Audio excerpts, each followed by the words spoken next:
first film, and I'll show you what's at the top of the hill from our hotel. It's hard to believe we're this close to the Acropolis.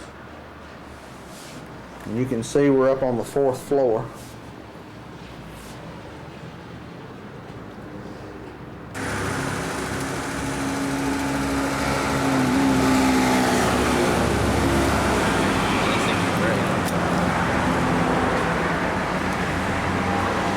Hi, Eric.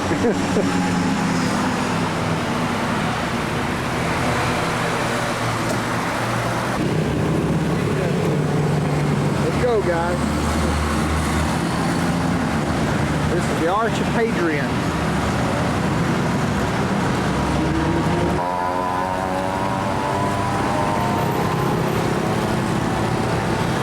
Evidently, they're doing some repairs on this arch.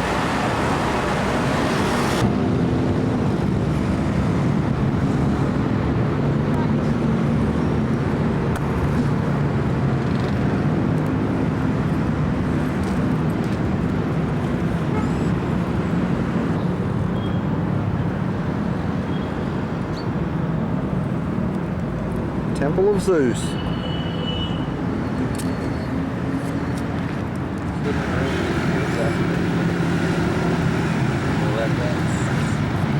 Whoa.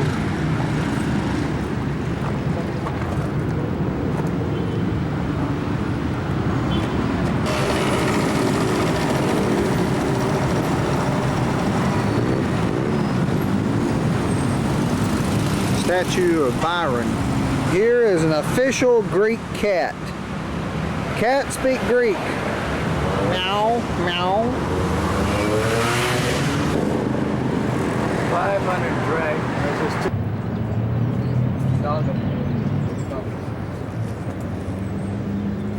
see what this can do. He's shooting in the sun, so but at least we'll get a picture. I want to get a picture of the wall. I wonder how old it is. Michael, what kind of tree is that? Leonard needs to know. Looks like a one-year-old bonsai. Not this. It's a sycamore, right? See the little ball? Tell you what I'm going to do. I'm going to zoom in. Eric, sit over there and like,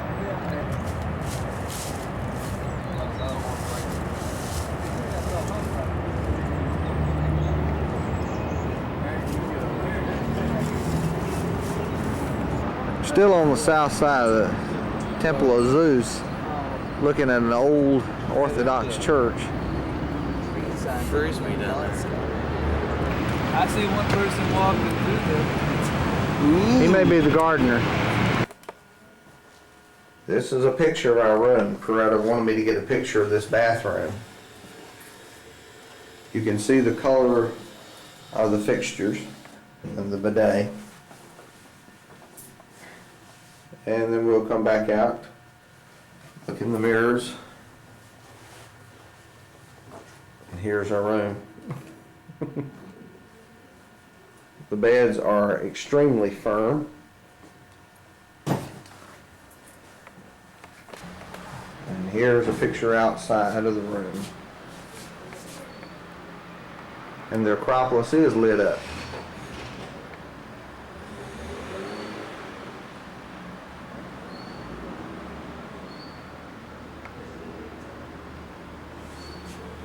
Things have calmed down quite a bit.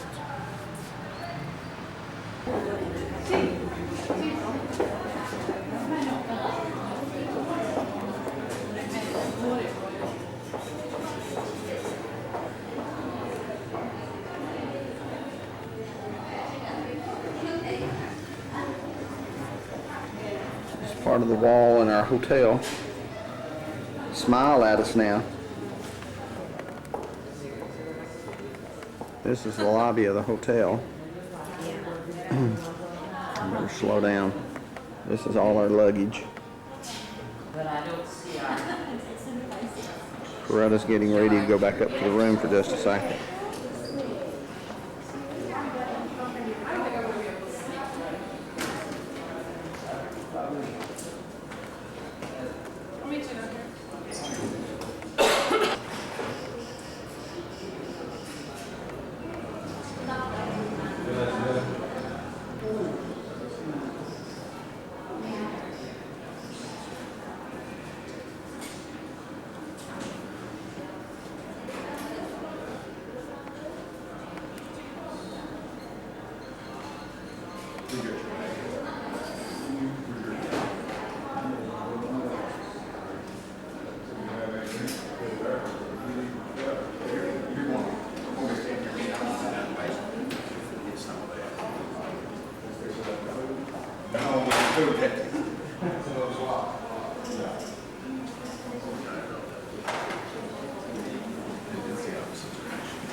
Beautiful hotel.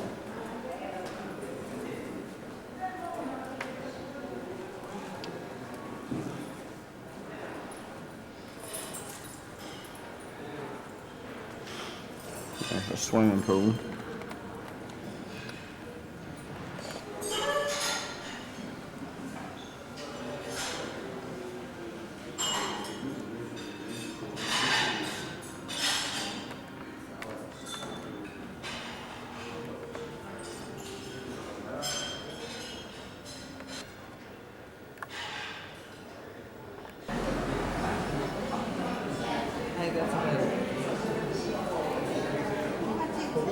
But the nice.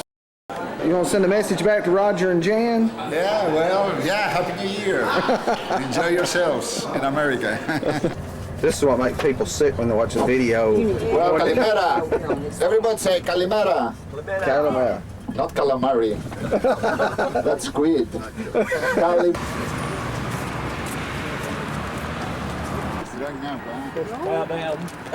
How old is your Steve? Hi, Steven. He's. Let me see the picture. He's 12. Just had now. Just turned 12. Yeah, we just made some pictures.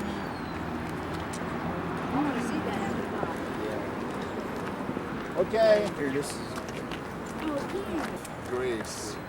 We said Greece is a small country, but with great history, right? Only 10.5 million people, and it's in the size of Alabama. So it's kind of small in size, but with great history that you'll be listening as I go to Corinth and we'll be traveling together. So we're now in the heart of Athens, and this direction is the port of Piraeus, the largest port in the country of Greece. Here's the soldiers. We just went up there, to put the Greek flag. Okay? Don't worry, you don't have a dictatorship. We used to have one for 7 years. An army everywhere. But every Greek, has to serve in the Greek army for 2 years. So they have to put up the flag in the morning and go back, in the evening and pick it up. This way is the airport, This way is south. That's where you came from. And Athens surrounded by 3 mountains. This is the mountain of Imitos. There is another mountain called Penteli, which is very important and famous mountain because that's where they mine the marble to build the Parthenon. Another mountain called Parnis. Parnis, Penteli, and Imitos. 3 mountains surrounding the city of Athens, a city of 5 million people. About 700,000 they are foreigners from the Balkans mainly, a lot of Russians, Bulgarians, Albanians, Iraqis, and Egyptians and many other nationalities. The hill that you see straight ahead, where it's flat, this is called the hill of Pnyx, P-N-Y-X, that hill right there where it's flat. And at night, that's where the people sit to watch the sun and light show. This is a famous hill though, because that's where the first democratic system originates from. Now, but the first people who gathered together to discuss the affairs of the city in a democratic way, that's where they met. That's called P-N-Y-X. General Philopolis. And right here in front of us, we see a Roman theater. This is called the Theater of Herod of Atticus, right here in front of us. Of course, the seating is all reconstructed. It can hold about 4,500 people. Right behind, you see the background called the skini and the parody from both sides, where the action used to take place. This is actually an Odeon. Odeon means a music hall. Okay, and this is from the 1st century AD. The Theater of Herod of Atticus. In the summertime, we have different kinds of presentations. We have orchestra, we have ballet, we have all kinds of programs from all over the world. They presented here every night almost. Maybe you saw also the video, Giannis. It was produced right here in that theater.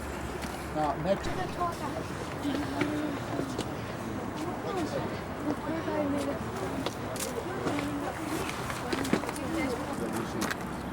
Downtown. But for us as Christians, it's very important to see the place right there where you see some people walking down there. where the ruins are? Down there, on your right side. You see in front of the temple, you see the ruins? This is very important place. It's mentioned in the Bible. This is called the Agora, or the marketplace. When the Apostle Paul came in Athens, most probably arrived in the port of Piraeus or near the airport down there called Glyfada. It's another little port. And then he walked here, and when he arrived in Athens, the Bible says he met the Epicureans and the Stoics, two philosophical groups at the marketplace called Agora. The word Agora, it's not just a marketplace, where you go shopping. It comes from the verb agorevo, that means a place where I speak from. So it was a place of speech, where great philosophers will gather together and publicly will give some... So this is very important place down there. That's very important. The Agora. The Epicureans believe in the maximum of pleasure and the minimum of pain. Let's eat, drink, and be merry for tomorrow. Bye-bye. Okay, and the Stoics, they have the philosophical school in the Agora. On the right side, you will see later when we go on street, you will see a long building, which is the store. So he gave that great speech from the top of the hill of... Further down, you see another hill on the top. You see a little bit that looks like a church. It's not a church, it's a black. This direction is the island of Salamis. Oh, honey, as ugly as I am. It'll break all your pictures. There's a cat, Tony. Those are marble pins.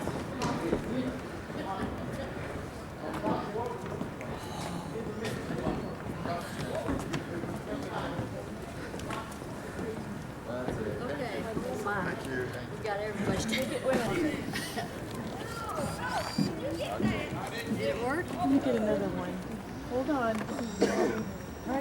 Okay, let's go this way now.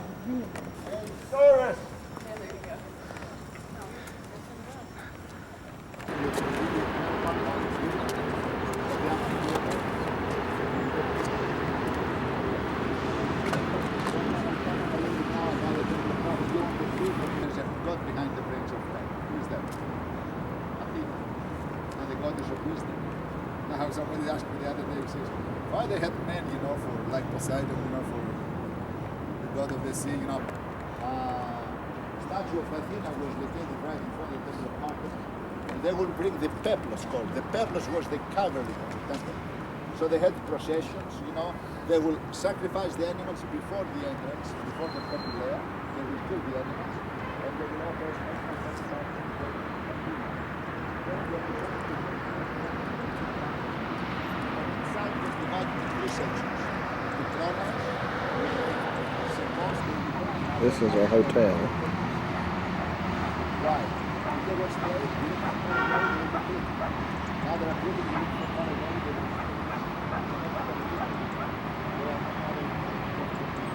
everything is from marble. It's not rock.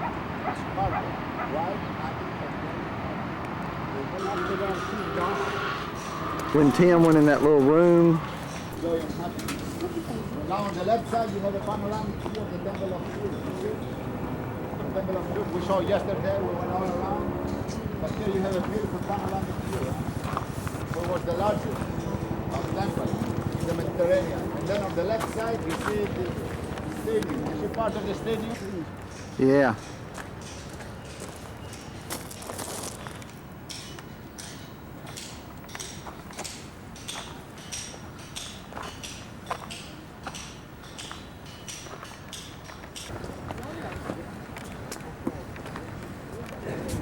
Some French up there, and there was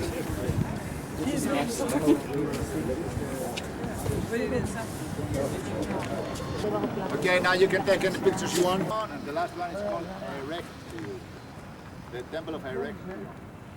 So the Greek temples, they look like the carpet. You see the colonnade all around.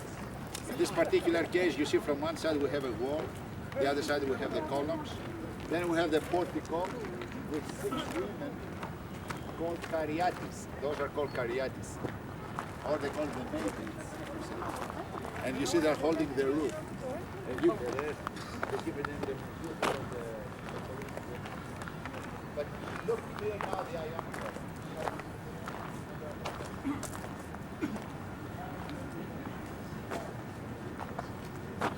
Hang on.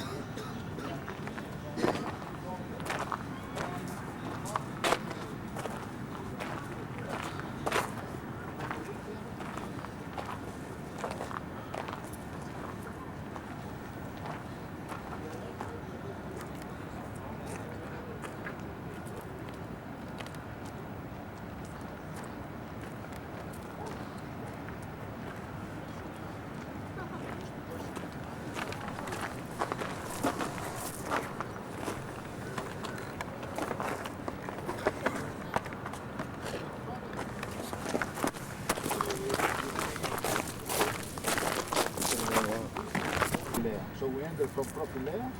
We saw the temple of Nike on the right side. We saw the Parthenon, and the last one, it's called what? 72 zoom.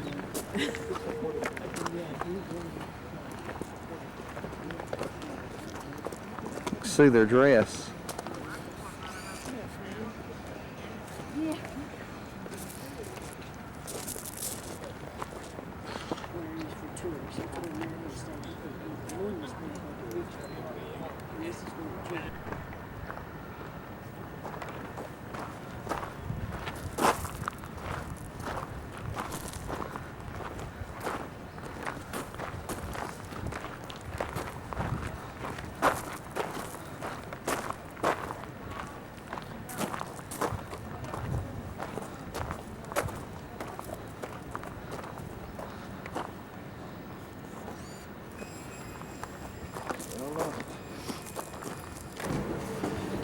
The doors to the Propylea.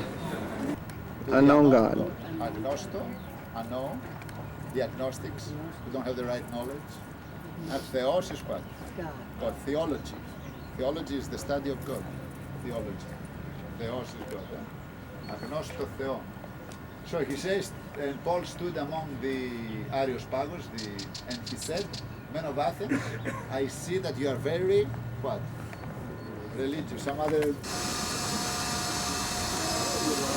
This is Mars Hill. Crowd made it up here.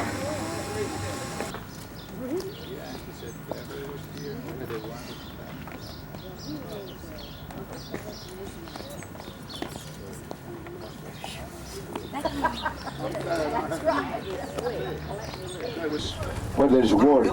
What's wrong with that? And there's about 1,000 people here. They live in tents, and they just get. It's not far from here, called Pyrrhomonia Square.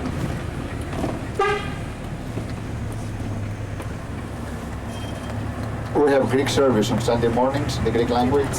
Then we have English in the afternoon, and we have people from 15 nationalities that come and worship with us. We just started Bible school also a year ago. We have about 25 students we train to be preachers of from 10 different nationalities. We have Albanians, Bulgarians, Russians, Iraqis, Egyptians, Filipino, Taiwanese, Arabs. Yeah. We're not going today because our time is very short. They carry diesel. That's where Aristotle made all his money. Yeah, he had a lot of boats, you know. Now over here on the left side, you see the mountain of Salamis.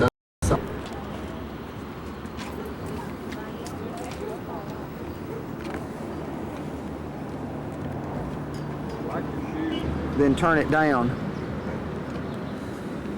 I took that now.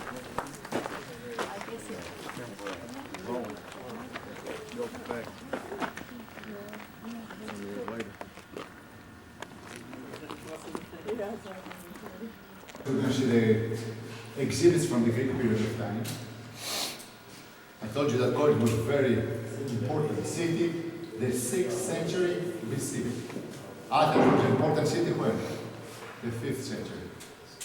Now, Corinth had colonies in other places as well, like Syracuse of Italy, and Corfu, other places, and had very powerful boats. The Corinthian ships were traveling all around the Mediterranean, exchanging their products, because Corinth was very commercial city in a very strategic location between east and west. So it was very commercial city. Then later we said the Romans came, they destroyed the city of Corinth, absolutely. But whatever archaeologists found from the Greek period of time, because it was destroyed, they brought it in this room where we are now. Then we will go and see the other room from the Roman period of time. First I want to show you this object here. This is called Perierangelion. It was in front of the Pagan temple. And before the priest, he would slaughter the animals and offer a sacrifice, he had to wash his hands here, the priest, as an expression of purification of the body and of the soul as well. That shows you the water played an important role in different kinds of religions. In paganism, with the washings. In Judaism, you know, in the temple, they had the washings there and everything. And of course in Christianity with baptism, which represents, you know, the purity of the soul and so on. That also reminds us, you know, in the Catholic Church, and they have it right in front, before the people, you know, cross themselves, they dip their hand in water, very much the same way. Now I will show you the development of Greek art on pottery, starting from the oldest period of time, the geometric period, the archaic, and then the classical. So this can be said. Here we have some beautiful pottery. Pottery was used for many different reasons. The very small, tiny ones for perfume, the larger ones for olive oil, for vinegar, for other kinds of liquids. Here we have also in jewelry, and also in clothing and so on. This is the symbol of eternity, because it's a cycle which never finishes. Symbol of eternity that you see. We call it the geometric period of time because the artist knows only how to draw lines, black lines on white pottery. That's how we call it geometric period of time. And you see all these things here. 7th century BC. And here we have also the bananas that you see. These ceramics here are used for funerary reasons. They used to have cremation. They will burn the bodies, they will put the ashes inside, and then they will decorate the tombs. And in the National Archaeological Museum in Athens, we have very much the same presentation here with the ladies pulling their hair out of sorrow for the person who is dead. You know, and Paul, you remember in Thessalonians, he writes, "No word for those who died with no hope, with hope, like those without hope." Because if you see Greek funeral, you won't believe how the people scream, they tear their clothes, and things like that. And I will show you very pretty ones. You see the ones down here, if you can see. The artist knows now how to use different kind of colors. He uses red and purple and other kind of colors. Also, he knows how to describe animals. Here we see the lion. The lion was a royal symbol. We have the lion's gate at the Agamemnon's palace and so on. The lion was always show power and strength, being the king of the jungle. Then you see the bull. You see a bull right there, very beautiful bull. Now the bull was a sacred animal in Greece. It's not only in India, it was in Greece, even before Christ, from Crete. They used to worship the horns of the bull in the island of Crete. And here you see the bulls and so on. Then we have also Sphinx and many other. Here we can understand the psychosynthesis of the people. They are lovers of animals and flowers. And this developed right here in the city of Corinth. There's a picture. A lot of symbols. In the catacombs, like in Athens and Rome and other catacombs, we found different kinds of animals. For example, fish. And you have in America, you know, in the house, sometimes you do that fish called ichthys. You know what it's 5 letters of the word. Iota, Jesus, Chi, Christos, Christ, Theta, Theou, Ypsilon, Ios, Sigma, Psi. That means if this what you see, this the answer. They have the fish, they represent. Also they have the anchor they found in the catacomb, the anchor. That was the symbol of hope.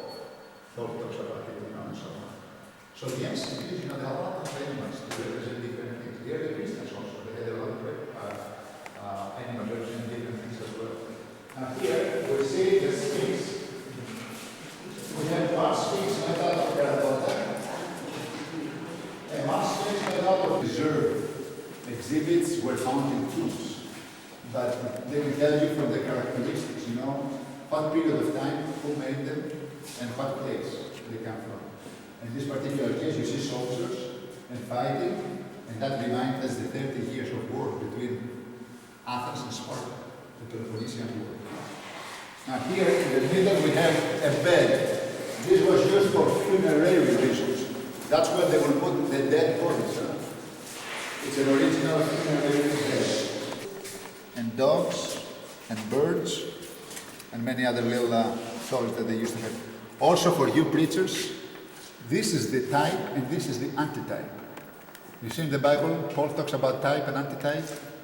For example, in Romans 6:17, it says we have obeyed the type of the teacher. We see what?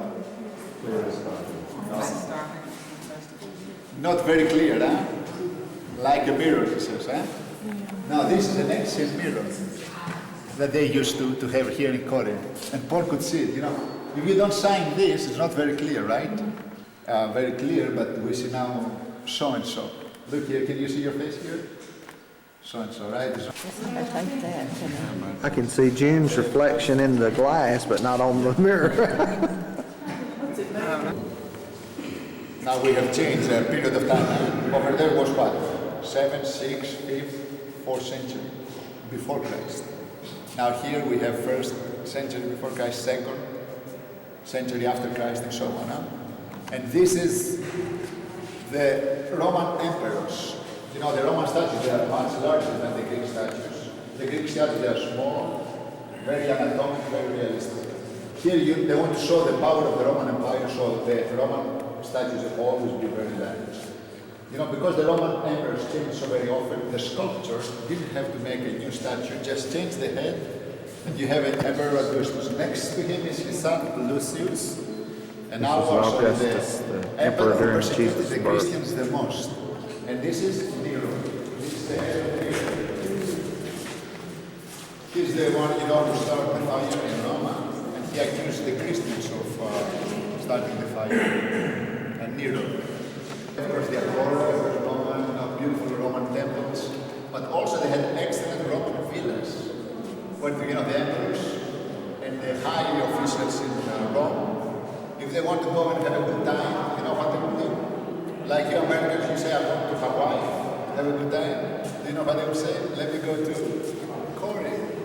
That's why they had an expression, to Corinthians. To Corinthians means to live like a Corinthian. Lots of money, enjoy everything you can imagine. And you know, they didn't have limits, the Corinthians. That's why they had their own expression. But they say the voyage to Corinth is very expensive. To go to Corinth is very, very expensive. So the Roman villas were fantastic. They would decorate their floors with excellent mosaics, such as this. This is an original Roman mosaic, 2,000 years old. And you see the colors are still remaining in an excellent condition. You know, it takes a lot of mathematics to design such a symmetric, beautiful mosaic such as this. Now they have, of course,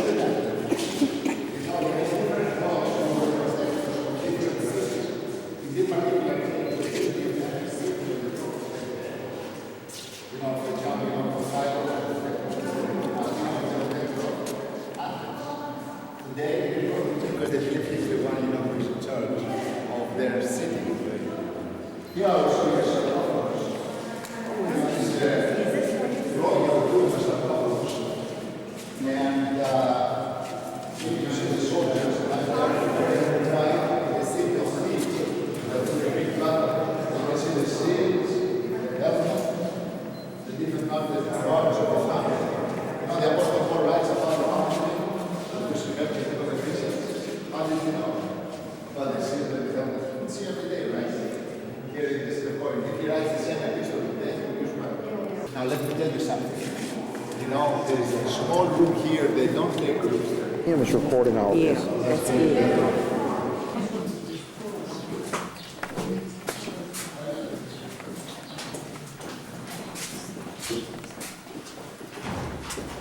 Please. Ό,τι θέλεις Δίνο, Alright. δεν μπορώ να σου πω τίποτα εδώ. Έγινε, ευχαριστώ. Πες.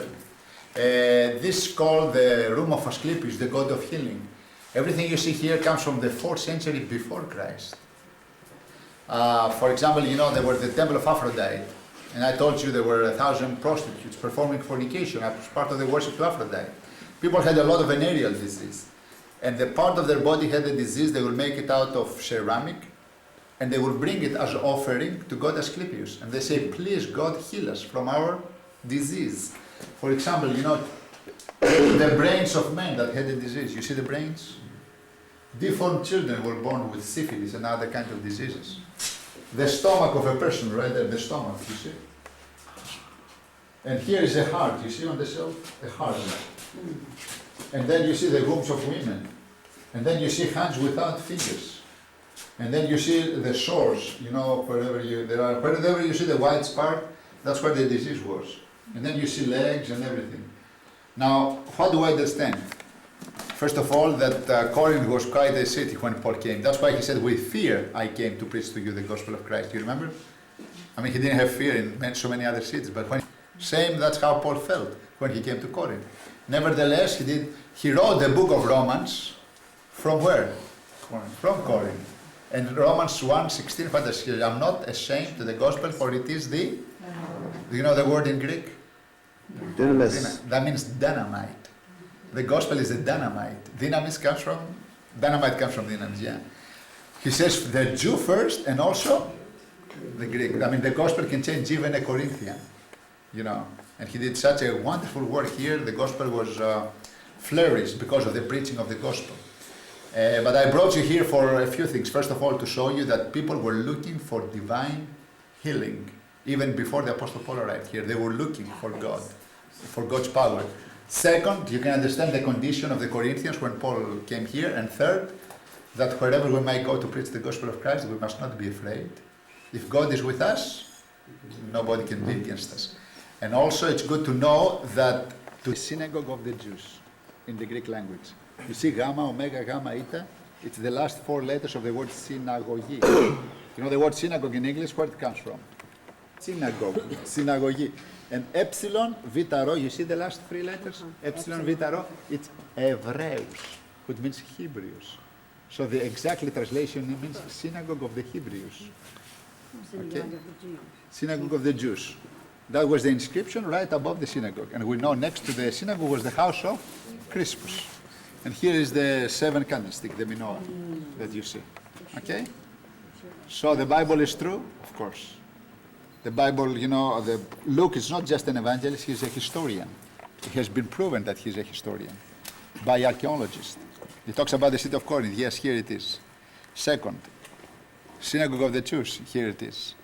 Third, Theophilus. I'll show you in a minute. You know, the inscription has the Theophilus. The judgment seat where Gallio was. Yeah, we found an inscription with the name Gallio.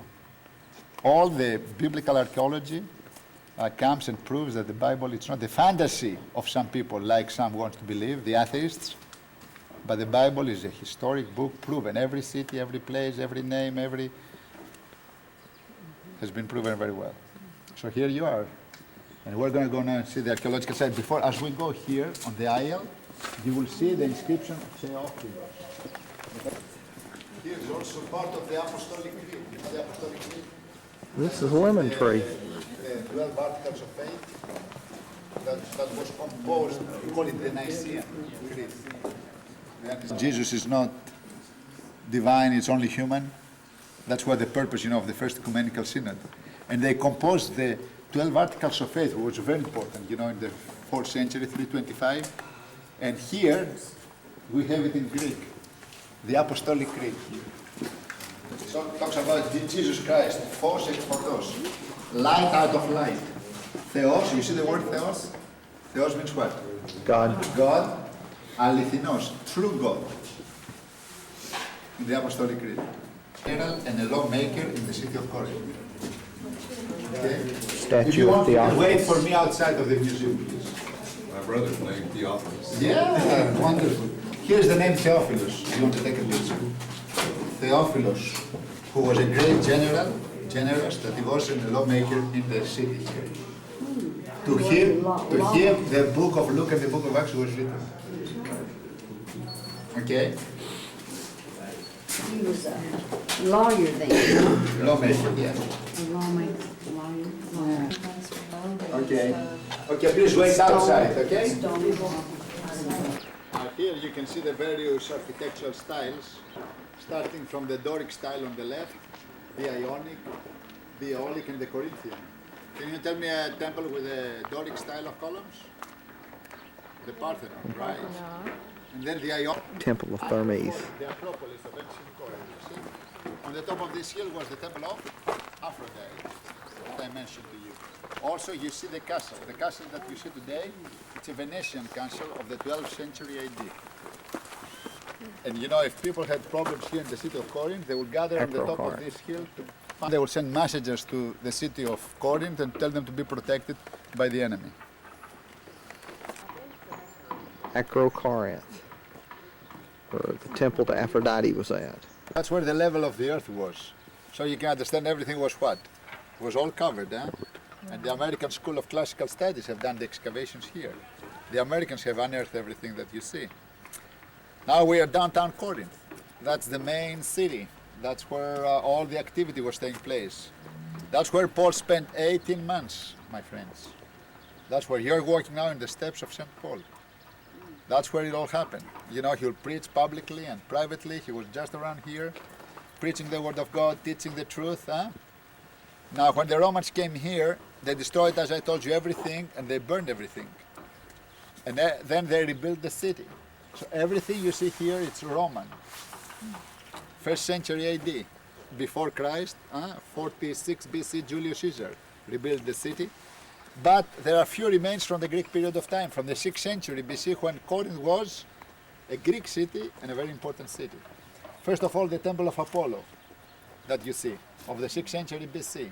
A very interesting and very unique temple. This temple is very unique because the whole pillar is one piece. They call it monolithic. You remember in the Temple of Parthenon we had a lot of pieces together, one on the top of the other, and iron holding them. Here the whole column is one piece. It's made out of local stone. It's not marble like the Temple of Parthenon. It had 36 pillars of the Doric style though, like the Parthenon, Doric. And it was dedicated to Apollo, the god of music, of sun and light. Inside it had 3 sections, like the Temple of Parthenon.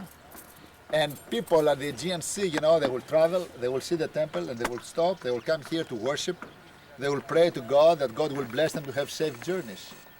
They will slaughter animals that they will offer to God Apollo. Then we have a spring. I don't know if you saw before the museum, maybe you saw a huge building. That was a spring, the spring of Lefki. And another spring of Pyrene that we will see, which later was turned to Roman baths. Now what do we see here? First of all, where the pine trees are, those are shops. Some of them have a roof, the roofs have been destroyed. There were lots of shops, one next to each other, a shopping center, like Walmart, Sears, and so on.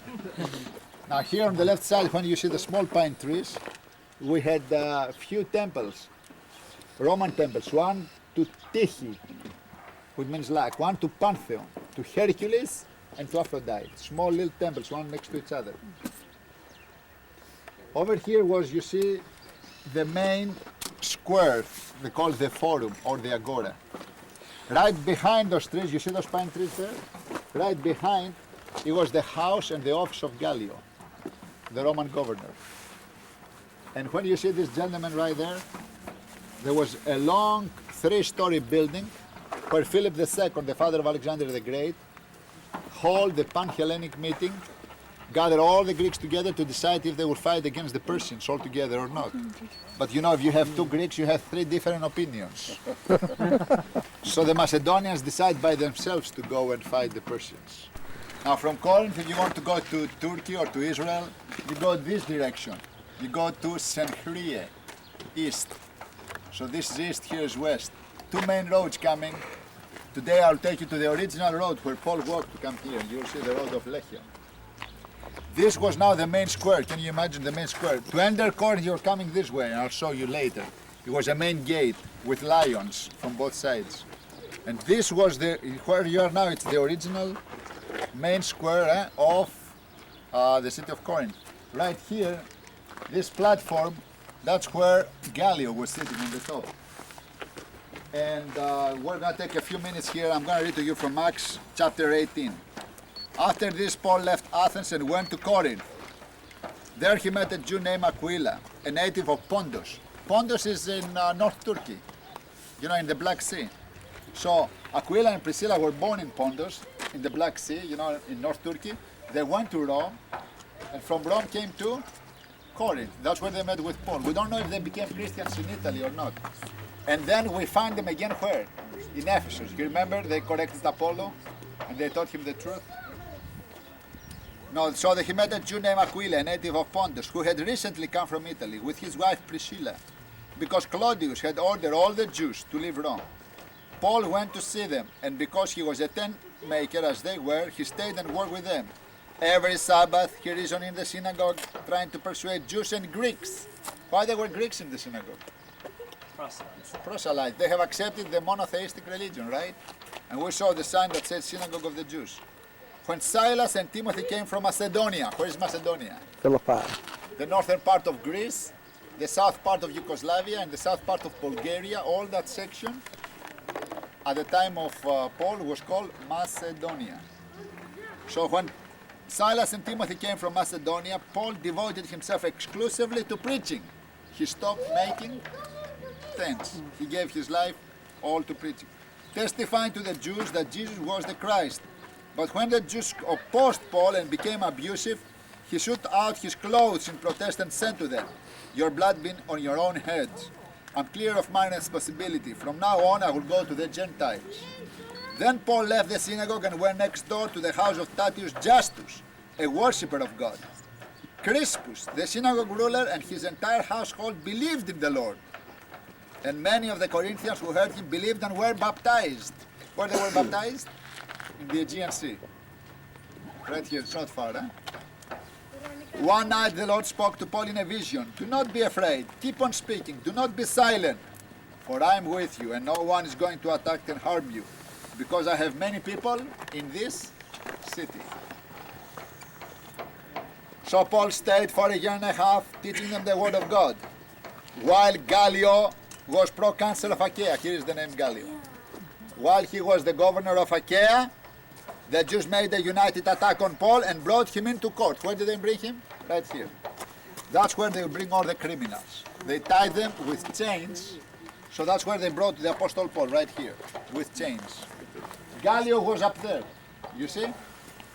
The Jews were where you are, all around the Apostle Paul. Paul was right here with chains.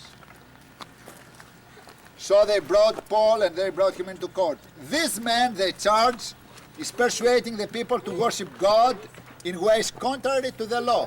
Which law? Roman. The Jewish law. Jews. You see, he was a Roman governor, and they tell him, this man is teaching things contrary to the law, the Mosaic law. Just as Paul was about to speak, Gallio said to the Jews, "If you Jews were making a complaint about some misbehavior or a serious crime, it would be reasonable for me to listen to you. But since it involves questions about words and names and your own laws." He says, "What are you talking about? It doesn't have to do with the Roman law. It has to do with religious law, with your own law. Settle the matter yourselves. I will not be a judge of such things." He did very much like whom? Who does Gallio remind you? Pilate. You remember Pilate washed his hands? Says to the Jews, "You take care of the matter." Everybody said, "Crucified him." The same thing happened with Gallio. I'm going up the Bema to have a view from where Gallio would have been. Sosthenes, the synagogue ruler, and they beat him in front of the court. Why did they beat Sosthenes? Probably he became a Christian.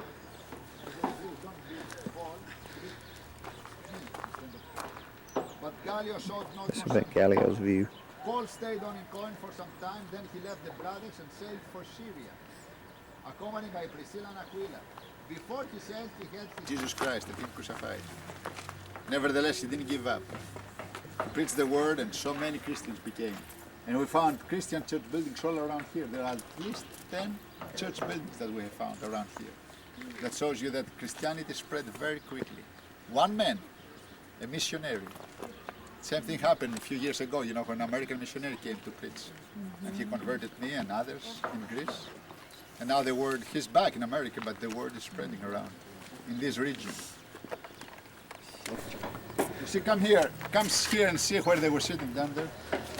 Oh, I didn't see that. Yeah, you see that section there? This is the elder section. No, this is the judges, Judges, the rest of the judges and the other members, of the courts. They have a certain, you see that little room right there?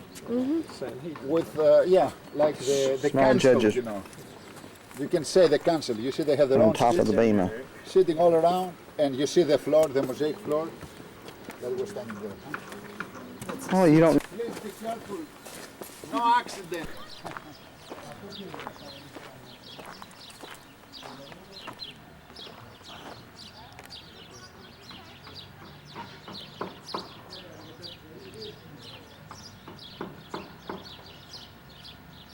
These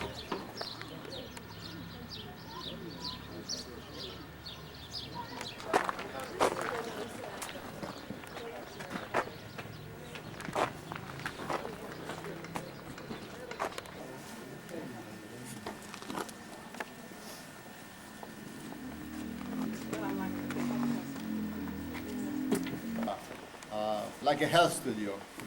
You know, it was here. You see the swimming pool here, huh?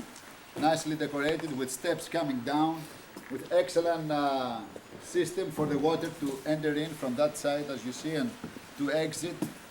Then it had beautiful colonnade here. You see the colonnade all around, with private baths. As you see, the water still running today, huh? Where the inside you can see even here that was covering the walls. It had the second floor on the top. It had the section for the aristocratic families to stay here. You know, it was so hot in July and August and still they were come here to cool. Special seating in autumn. The Romans organized excellent. They had a shopping center, they had a courtyard, they had a temple. It was a good place to come and enjoy. You can even see the original floor right here. For the inside, there is a floor of the Roman baths called Pyrene. This pools, Pyrene Springs. They're in those little private bath area. Here's the large pool here. And you can see the underground passages, the drain system was a part of this.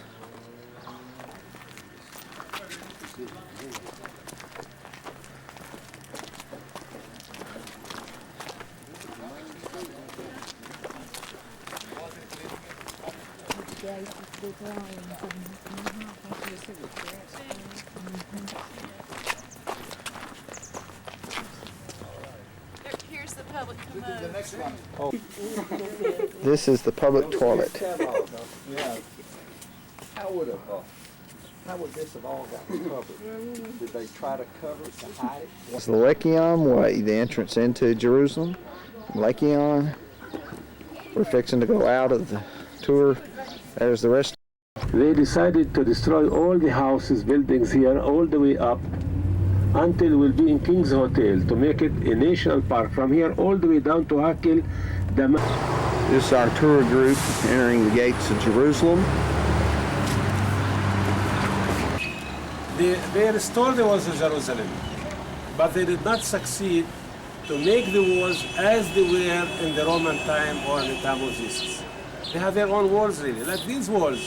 These are Turkish walls. If we have to be honest to the history of Jerusalem, we have to push all these walls all the way down to the Hinnom, to Gehenna, and all the way down to the corner to the Pool of Siloam. There was a gate in this area. They used to call it the gate of the leather makers, the leather makers gate. What are the leather makers? In the biblical times, when Jewish people used to come here, they have no right to carry money with image. The money, if you have money with image, it's not kosher, it's not good. You cannot carry it in the Temple Mountain. So you must change the money with image to another money. You use it only when you are in Jerusalem. Usually leather, like tolls, And here you change your money. And also you change it back, not you change it the first time. You change like $1,000, then later on, use from them $200. What you will do in those 800 tolls of leather? Nothing. You change them back again, and usually they charge you first time like 8%, but when you change them another time, they will charge you like 60 to 80%. So you lose twice, And these are thieves, 100% thieves. Let them go, please. You see, Jesus, near these gates, near these places, especially the two gates here, the Dine Gate and the gate of the leather makers. Why we call leather makers? They have factories of leather to make coins from them. That's it. This is the leather maker gate. Leather maker's gate. Usually we had here three places, three points for garbage. One of them, the weapons from the time of Hezekiah. Weapons. They used to make weapons in Hezekiah. They used to throw all the garbage down to the Hinnom, all the way down. Hinnom was always the valley of the garbage in Jerusalem, until now really. If you drive today in the Hinnom, you will still see the garbage in the Hinnom. Why? Because usually the garbage go down. How you get rid from the garbage? You burn it. Therefore, there was always smoke and fire on that valley. So this is the gate of the leather makers. Leather makers, the name is very beautiful historical name, suitable. You make here money from leather near this gate. That's good. Anton just said this is a sewage canal dating back to the time of Jesus and Herod. It goes out the leather maker's gate toward the Valley of Hinnom. Up a little Oscar. Dome of the Rock.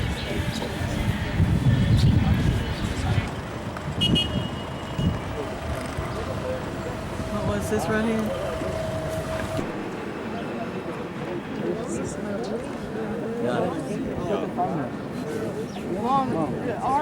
It's the original road to the Cheesemaker's Valley. It goes here and will go all the way to the western wall through. This is a mustard seed tree. Very dislocation put by God in a suitable place. Those are mustard seeds. These are mushrooms.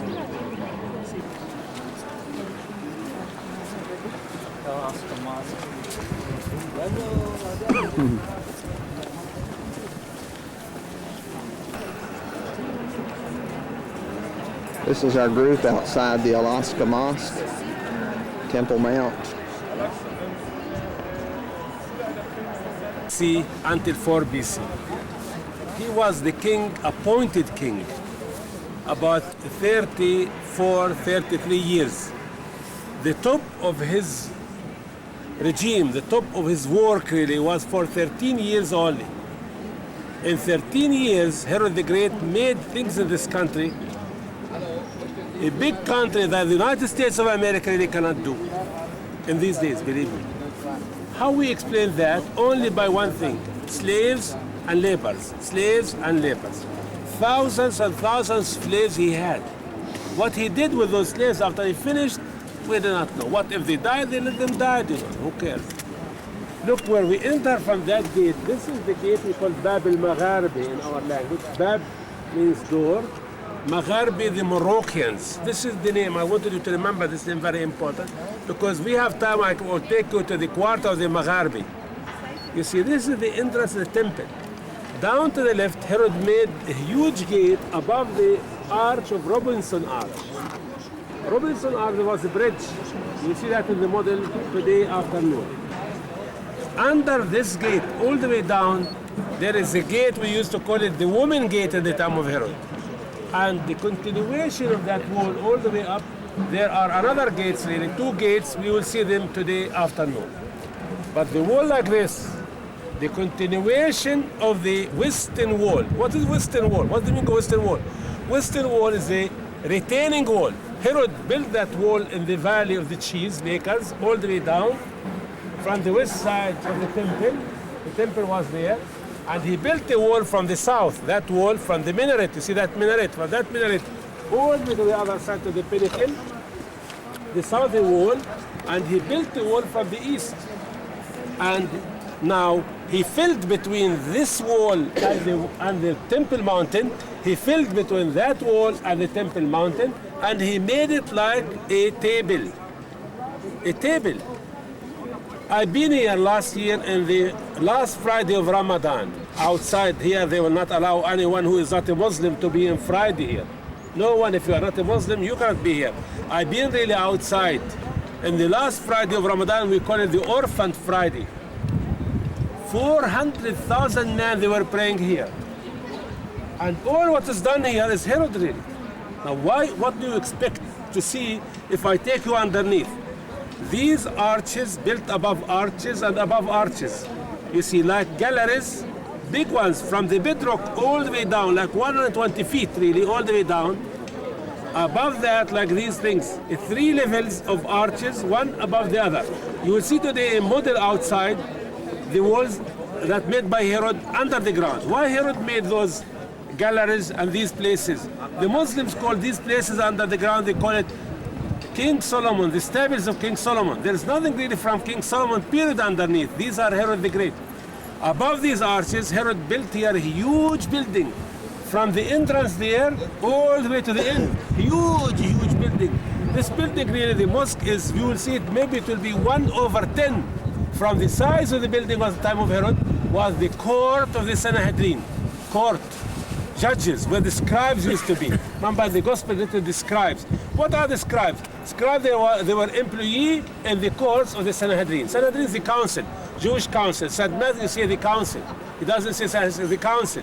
These are judges. If I have 400,000 people in the Passover time come to visit here, or the Pentecost, or the Tabernacle, I need judges really. The moment I have people, I have problems. If I have no people, I have no problems. Pickpockets, we have them from the time of Herod until now, you know. Therefore, you need somebody. Remember when they missed Jesus once in the way back home, they returned back where they found him, sitting with these judges, with these rabbis, discussing with them the law. We have lots of stories happened with Jesus on the Temple Mount, you see. But this is really made by Herod. Suppose I'd like to take you down Forbidden Shore, from the corner over there, from the edge of the temple over there, all the way to go in the area which was added by Herod. You see, I go until the steps. You see those steps? Imagine I go down with you 120 feet. I don't know how you imagine the picture of this mountain before Herod. So it will be very high mountain over there, Moriah, and then you go steep mountain, steep slope, then you go down to Zion. So this is really the picture. It will be like this. Zion will be like this, my right hand here, and Moriah will be like this. And between them is steep slope, like this. So he made the wall here, like a podium, and he filled to make it suitable to those many, many pilgrims used to come. The temple was there built by Solomon, destroyed, Nehemiah restored that.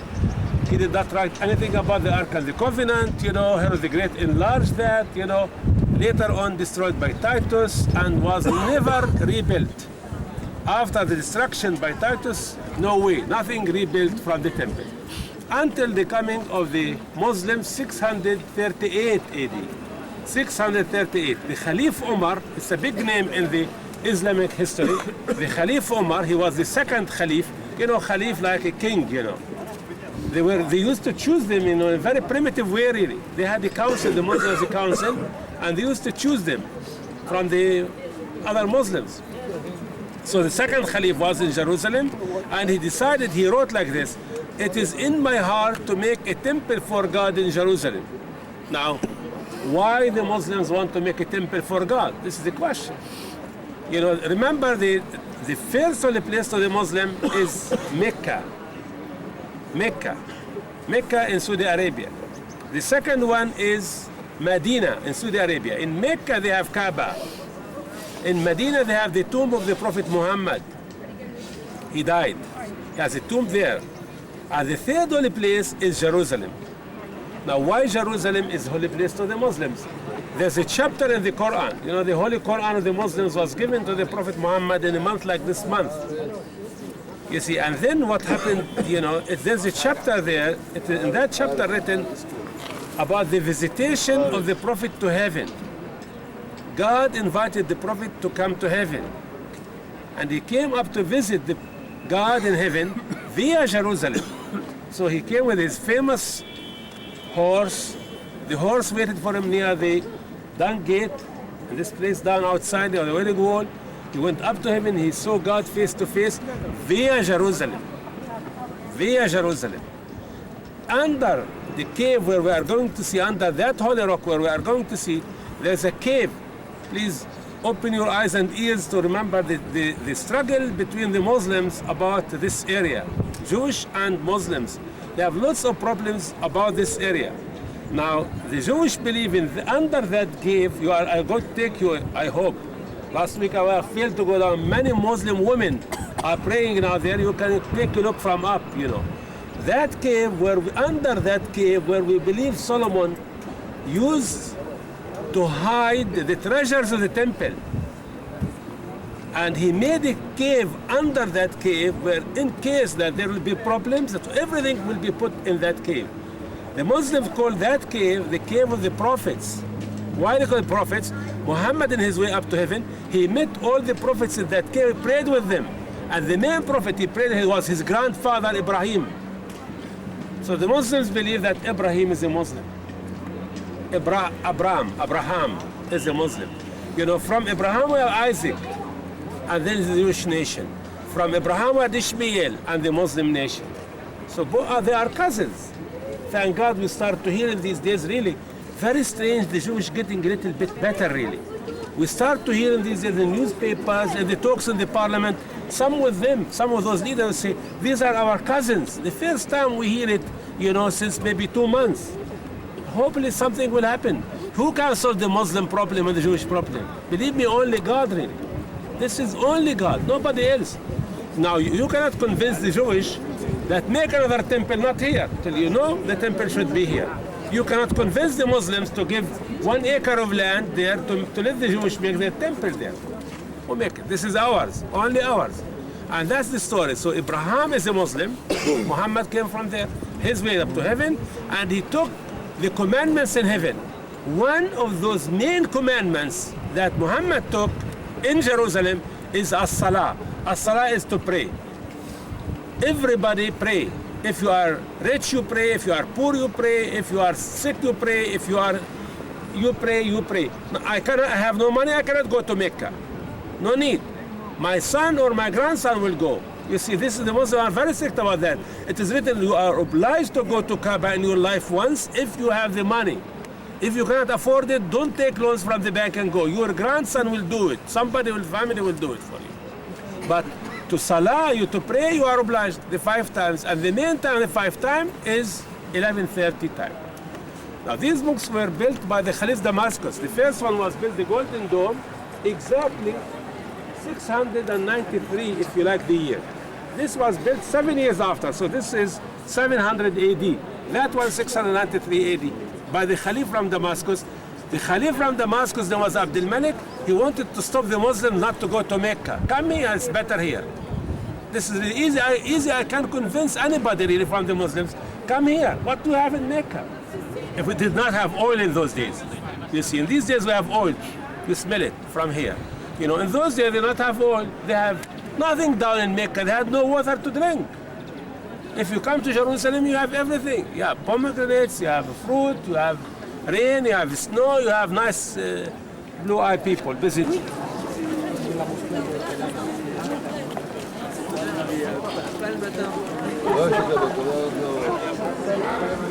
Al-Aqsa Mosque.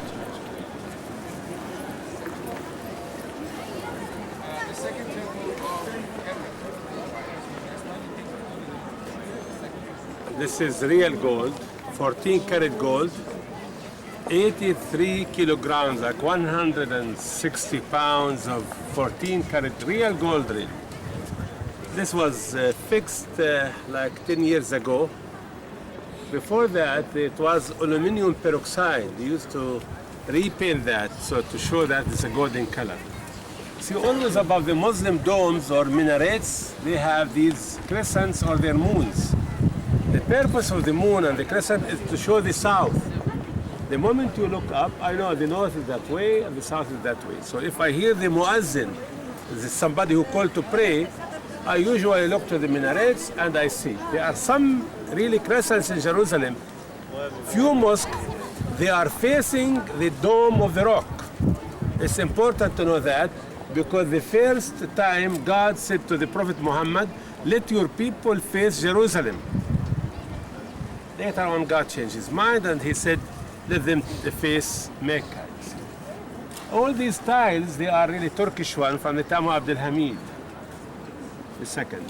This built above the rock of Moriah. So this is Mount Moriah. Abraham brought Isaac to sacrifice him here. Somebody boss card, just $1. Boss card.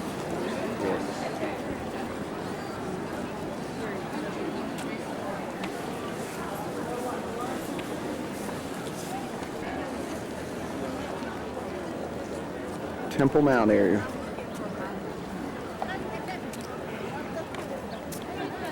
Speak about this one, lady. Dome of the They Spirits. believe that, you see this bedrock here, this bedrock is the altar.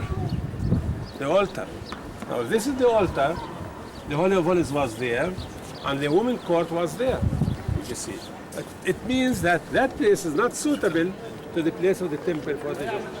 You see this compromise? They believe that this is the altar. If this is the real altar, so the Holy of Holies is there, and the other side is the women court. Right in front of us, right? This is the eastern gate. Right here, which has been in front of the temple area.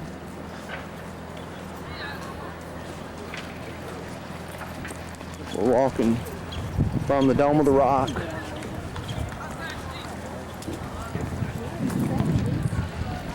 That's a school for boys, school for Muslim boys. They teach them the Quran and the Islamic law. That's the Golden Gate, the other side, or the Gate of Mercy, or we call it in our language, Bab al-Rahman, Bab al-Rahman, all the way down. The Golden Gate. Near this Golden Gate, some place in this area, we had the beautiful gate. No gate, remember the beautiful gate? John and Peter were walking once here, and the paralyzed used to be here and asked, he said, we don't have anything to give you more than the mercy. Do you like the mercy? He accepted that, and he was healed. This is closed gate. It was closed since 700 years. It was closed. Eastern Gate closed for 700 years. From outside, from inside. The inside, there's a small gate. I believe that small is closed. For the woman go inside, to the right side, the wall, closed gate. Women's gate is closed up. The sheep gate. Sheep gate. Yeah, the sheep gate. The other thing, look where Sheep the gate. walls to the left meet the wall to the right. You see, the meeting between the two walls. If you pull that up to the left, it's above Heroes Agrippa. The second, 42 AD. Those are above Heroes Agrippa. From there all the way down to the south, they will be above Herod the Great and above the first temple, Hezekiah, and the other things all the way there. These are the interior walls. The second thing, remember all the time, the same question, remember it. Between the city walls, we have the 2.3 miles, square miles between the walls. There we have 4 quarters. We have 4 quarters between the city walls. We have Jewish who live there in their quarter. We have Armenian, we have Christians, and we have Muslims. Most of the city between the walls is a Muslim city. There is no law in Israel to say you are Jewish, live in the Jewish quarter. You are Muslim, live in the Muslim, Christian, live in the quarter. No. But it's much more easy. It's more easy life that you live with your people. All the first floor in the city. All the first floor, you see that in your eyes today. They are souvenirs, all of them. The second floors, we have people live there. We still have people. Maybe they are poor people, maybe they are better, they are less, but the moment they have the money and they are able to buy a house outside the walls, they go to live outside the walls. You see, but this is really, many people, they feel all their life here, why to go outside? You have your shop, you have your market, you have your school, you have your hospital, you have everything in between. So don't go outside, you have everything inside. Why they call themselves the African fathers? Because they are missionaries in Africa. In each African country, there's a seminary really for them. In the Middle East, there are only 2 seminaries for them, one here and one in Beirut, white fathers. They are here since the end of the 19th century. I believe they celebrated their anniversary 115 years ago. Well, there are 2 pools here. One of them is here. The other pool is in the courtyard of the White Father, the other side. Water from the rain, collected from the streets of Jerusalem. I speak about those days. When we have the rain, 50,000 families, and imagine how many lambs there were in this area. So this is the sheep market area. And near the sheep This market, is Pools of Bethesda, the sheep market area.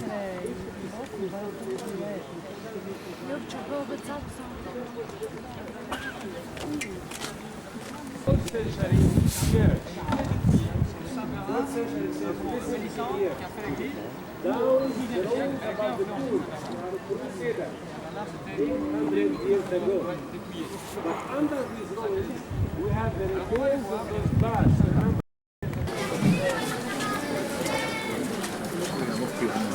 boys bread.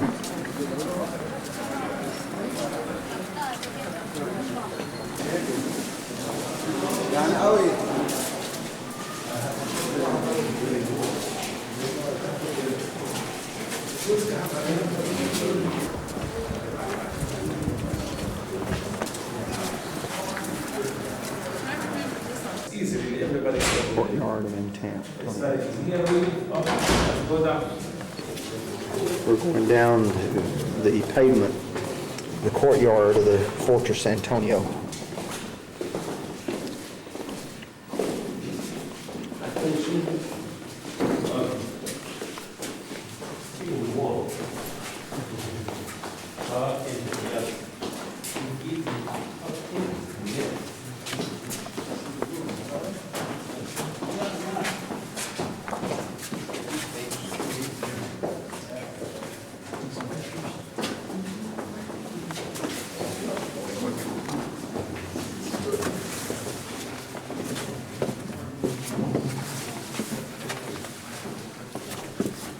The camera can't do this justice.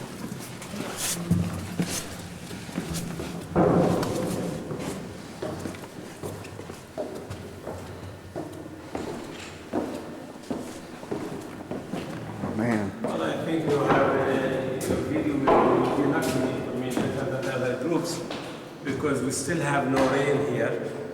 And the city of Jerusalem, and until now we don't have water in the system. Oh man.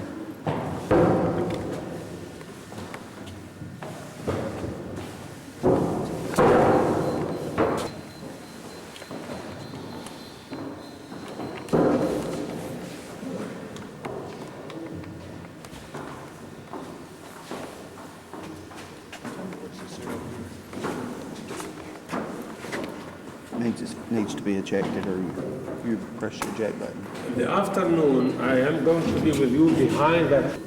Was not destroyed. But we did not have those interior walls. We are going to walk beside them later on. So if this is filled, open it, the water used to go down, another cistern, then open the second cistern, another cistern, then open another cistern, another cistern. If you have more than usual water, the water will go down all the way until the pool of Siloam. Remember the pool of the blind boy? It means this is also piece of the Cheesemaker's Valley. Now, sure, this arch is really built by Hadrian, but how many years Hadrian was after Herod, after the destruction by Titus? It's only 60 years after the destruction by Titus. Therefore, Herod made this arch exactly as it was in the... There should be a button that says backlight.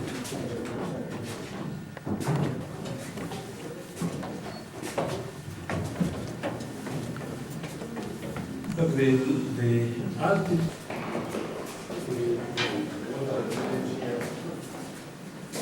is company since the other one over here. I wanted always to prove that this is in the open air. When you sit now at the roof above your head, ceiling, in the time of Jesus, there was nothing above your head. It's easy. Look how it is easy to see that. See the water drainage here? Signs or signals we find on the floor. This is the Roman pavement, Gabata. V upon D, the Star of David, picture above David. This is the sword. That's the King's Gate. King's Gate. Over there. The sword. It's called the B is against the slippery how they made the road. These cuts on the pavement and the flagstones. See? Original Roman This is road. the direction, 100%. The direction is like this. My back is to Stephen Gate. See, my back is to the east. My face is to the west. Notches. Keep you from slipping. Get to the quarry, all the way down. These little rooms are monks' quarters that they live in. This is the Coptic or Egyptian Catholic Church. And this is the entrance for the Ethiopians. 1009. Suppose I am here with you 1000 AD, visiting this place. You will be inside for this place. This is the inside of the Church of the Holy The Sepulchre Holy Sepulchre. that has It did been not destroyed. restore the whole church. It restored really 2/3 of the church, and they left the other like as you see.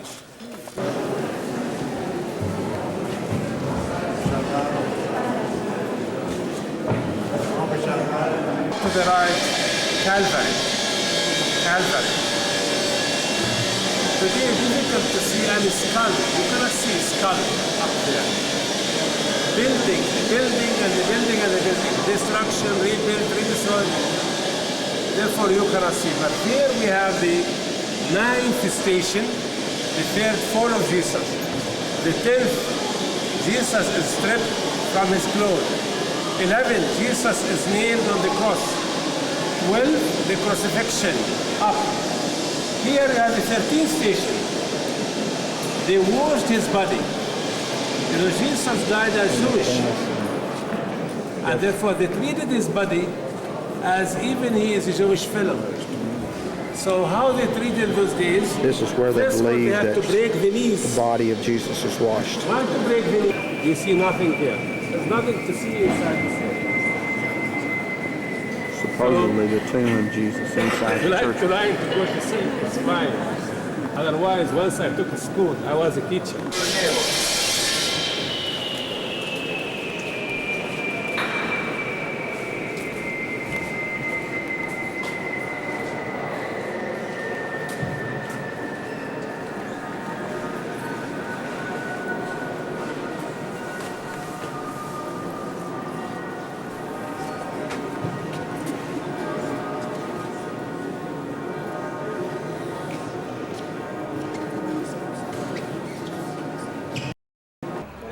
Top of the Dome of the Rock.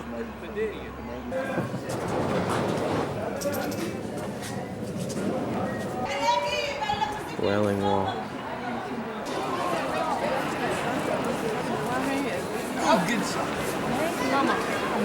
Were you sure?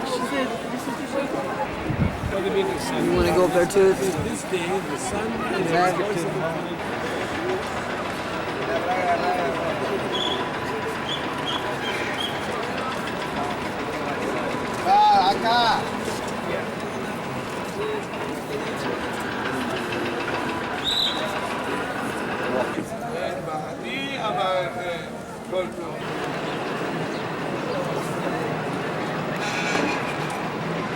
At the Wailing Wall. There's Willard. His hat just fell off. There's his nice cardboard hat. Now he's videoing me.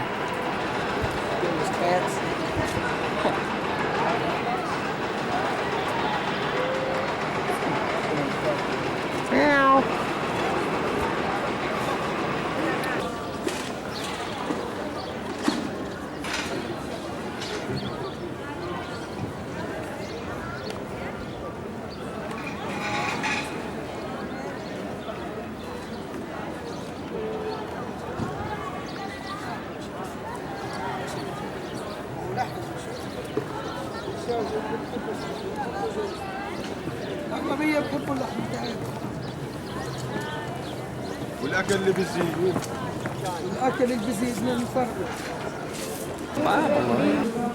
So look, let us take a little time here before the next group is coming. If you can make it this place, and we are going to walk all the way up until there is a hole from here under the Antonia.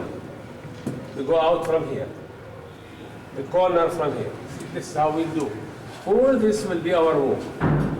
We are going to walk, our right hand will be the continuation of the Wailing Wall. Exactly. Now, usually everybody can go to the Wailing Wall over there. No need for that idiom even really. Wailing Wall, will people used to go to wail, to cry, to weep, to ask God to send the Messiah. That's the road now. That's the road. The continuation of this narrow road. But behind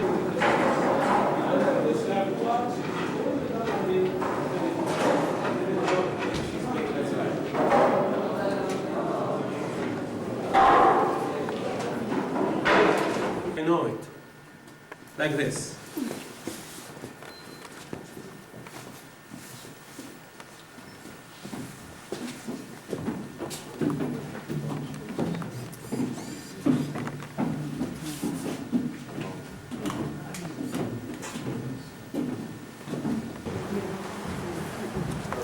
White building over there, that's the Holy of Holies. The Holy of Holies. And outside to the east of the Holy of Holies, at the east, we have the area of the altar, of killing the animals altar. Then outside this, we have the women court. See? Women court, the altar, and then the Holy of Holies. And I want, in purpose, to put this pointer here. I put it exactly on the walls of Solomon. I move it, and this is the Wailing Wall, or the Western Wall, that was made by Herod. Look, he took really a little distance. This is the wall of Solomon, and this is the retaining wall of Herod the Great. Retaining wall. This is from the west. This is another wall he made from the south. The southern wall. And this wall he made from the east, where today we have the Muslim cemetery. He continued the wall of the first temple to the south, and he made like a box frame around Moriah, and he filled it to make it like a table, as you see. But under this table, what he made these galleries. We saw some of them now. Now we are outside that area, but if I take you under the Muslim area, look, this is the first mosque we saw today. See? If I take you underneath, from here I go, or from here, what I see exactly we came from these big buildings under the ground. So this is how the Muslims call it, the area of the stables of Solomon. Nothing for Solomon. Herod the Great.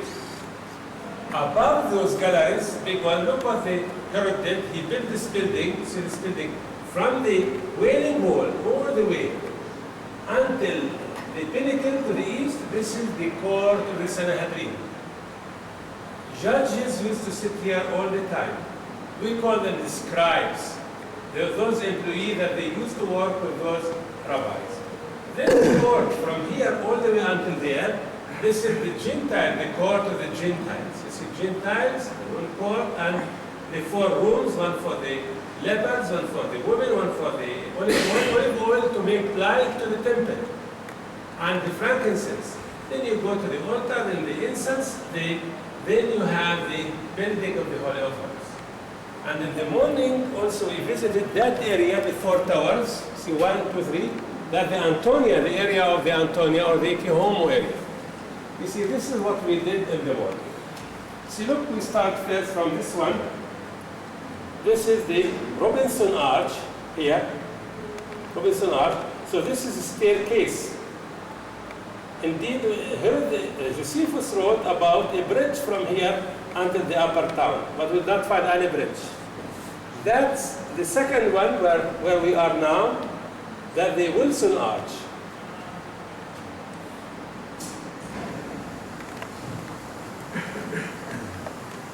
See, we go down to the bottom of the Cheesemaker's Valley. See, now the lights are up on the Wailing Wall. The lights up on the Wailing Wall, exactly. And this is the gate of the man and the Gentiles from here. See, the colors of the difference between the colors is where the yellow, you have the yellow, is the bedrock. You see how deep is here the bedrock? Very deep bedrock. The more I go up to the north, the bedrock getting very shallow.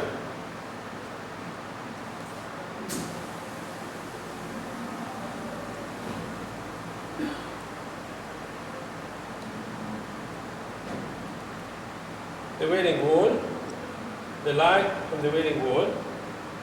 See how it is divided.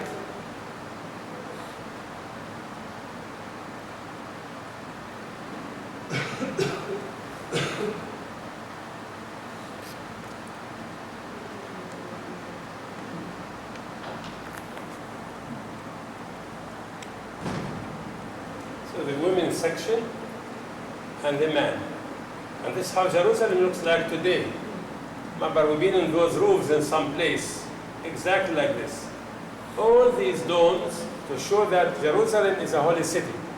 Domes as a sign of a holy city.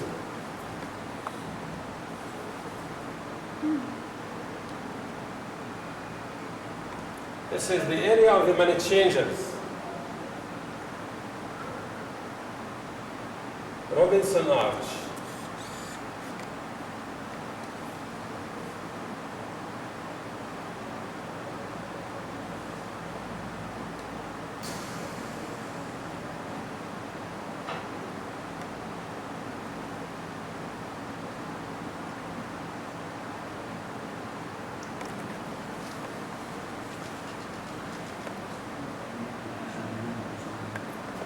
Other time to the Wailing Wall.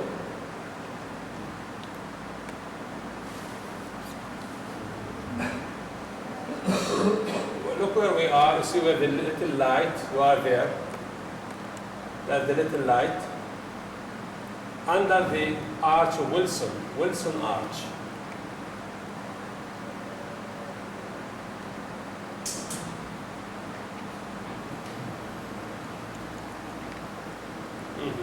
Yes.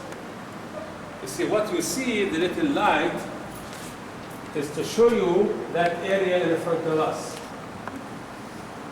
That's piece of the continuation of the Wailing Wall over there. In fact, you are in a cistern of water. Plaster, you are sitting in a cistern of water. Also from the time of Herod.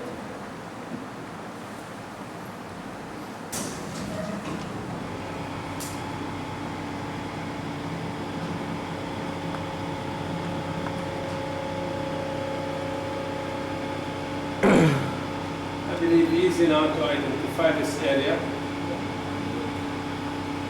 See, this is the Gentiles, or the gate of the man, that the woman gate. The Wailing Wall. Wailing Wall is a new idiom. The Wailing Wall is a Jewish idiom after 70 AD. There's no Wailing Wall before 70 AD. See, when you read the first temple, means the time of Solomon and David and Solomon, and coming up until Hezekiah, until the destruction of the temple by Nebuchadnezzar. That's the first temple. When you read the second temple, is the time of Herod. When you read the time of the Hasmoneans, 160 BC. When you read the medieval times, Muslims and the Crusaders. Medieval time, Muslims and the Crusaders. So remember these things. As forget about the Wailing Wall, you continue with the continuation of the level of the wall, the depth of the Wailing Wall. You see the red lines, the depth of the retaining wall. You see all the way down to the level of the cheesemakers. Then you go to the other side. We are going to stop in the front of that gate, the gate of the priests. The Vorin. Somebody asked me in the morning, Vorin gate, and then you have the gate of the Holy of Holies. See, look, this is nice really to see the level of the bedrock. So look how deep is the bedrock here. The more you go all the way high to the north, you go to the shallow bedrock.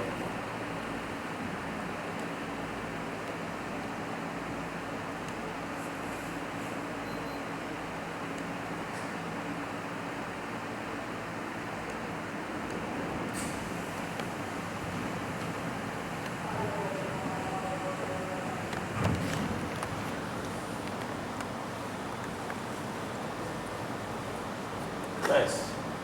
Look here. So this is back again to the Robinson, to Wilson, and to the Antonia. And here we go. Okay. This is a good example of a bedrock, a very deep rock. Where I am here, I think if somebody would go that way, I mean, the thickness is like 1 meter, like 3 feet, more than 3 feet. if you go like this deep. The other one is bigger than this, bigger really, way bigger, but smaller in the size. You see what do you see high above your heads? It's a gate, no? It's really a perfect gate. And this gate goes inside. And sure what I say, because really we did measure what I say. We measure what I say.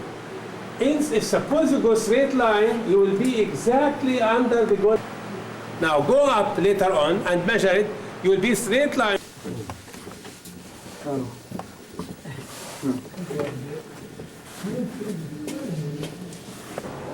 See, this is Pedro, but it seems that, look how we speak against him. You know, his workers should see the Muslim window.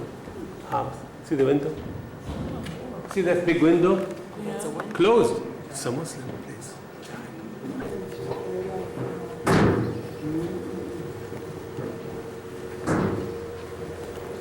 There's the gate down there.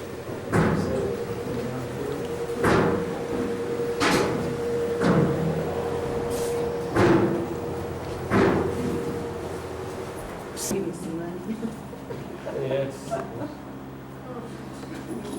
You give and we take. But that just seems like such a shame. Quest. This is down the corner from our hotel, looking forward to the Jaffa Gate and the gates of the old city.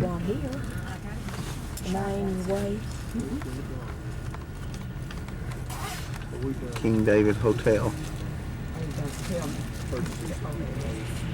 Are coming from all over the country. Coming for Ramadan. This is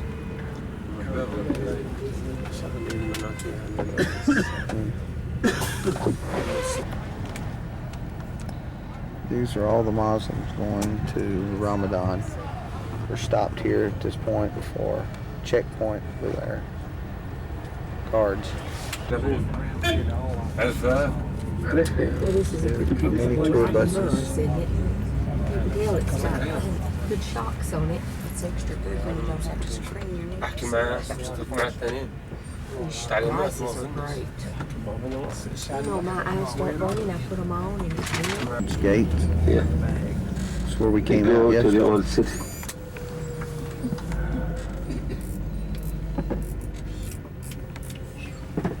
Yeah.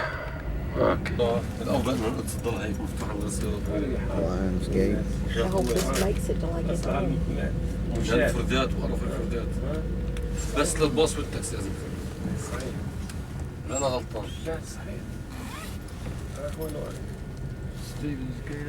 Stephen Gate is down to the right, you know. But look, the area is closed. It's in the sun.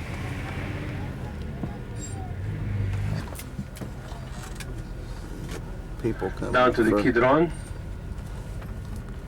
We go down to the Kidron. Hey, Rob.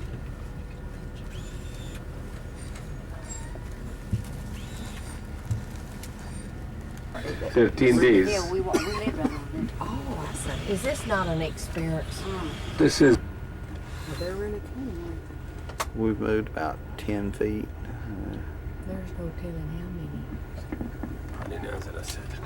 Campus University up to the left, and these are the Mormons here to your left hand. The Mormon temple to your left The hand. Valley of Josaphat. Ramadan. Side of Mount Olives. And we believe really at least we are going to have 200,000 people today, because last week there was an experimental Friday and the Israeli police was very happy indeed. You know, they said everything was good.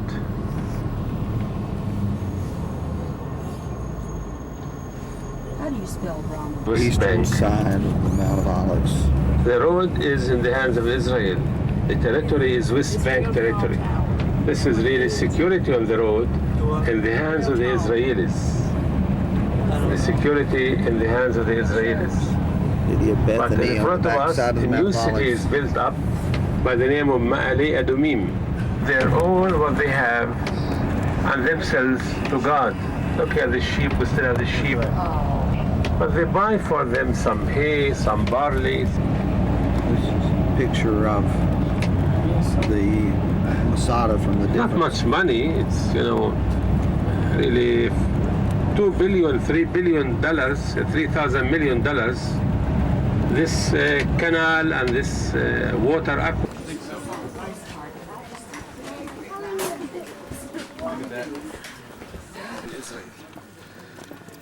I believe, I don't know if you know, from only one little thing to remember, we seldom used to see one Catholic group here.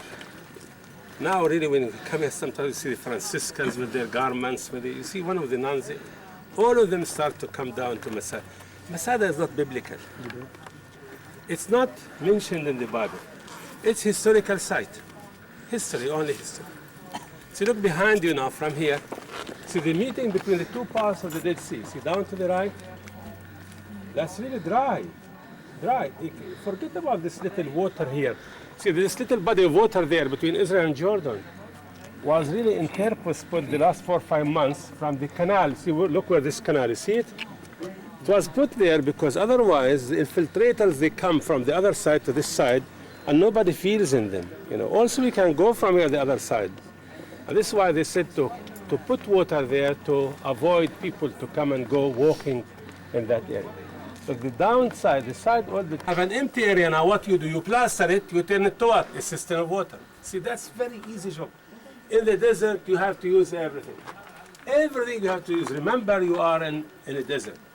Each drop of water you need, you have to catch. Don't let it go. Let us walk here. It will be your first time walking here. The weather will be very good. Stores of the community, the Zealots community. They prepared everything. They prepared everything. The story of Masada is between 70 to 73 AD. 3 years of siege.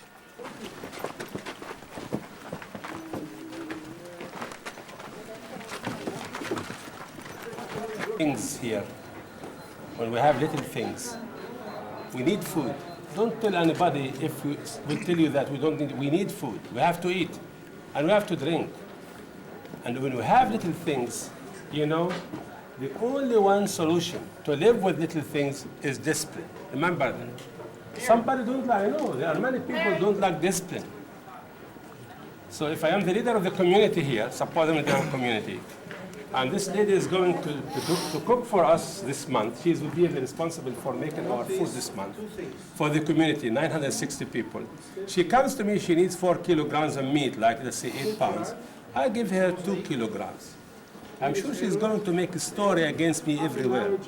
And everybody says he's stingy, he's bad, he is dictatorship.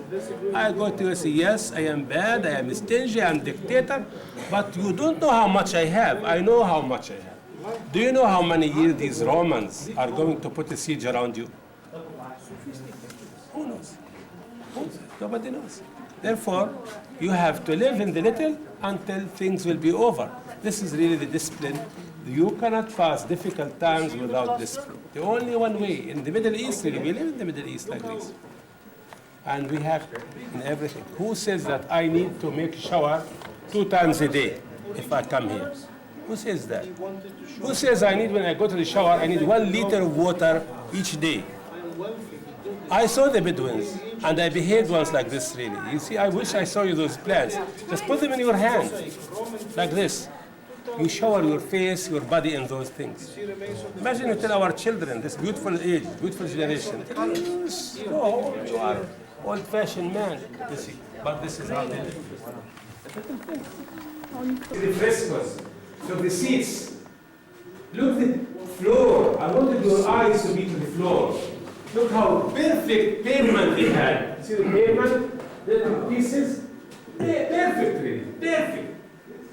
Now, later on, the only one who we still have from the bathhouses of Verdigre is up in the horizon. Maybe we will go there. So you see,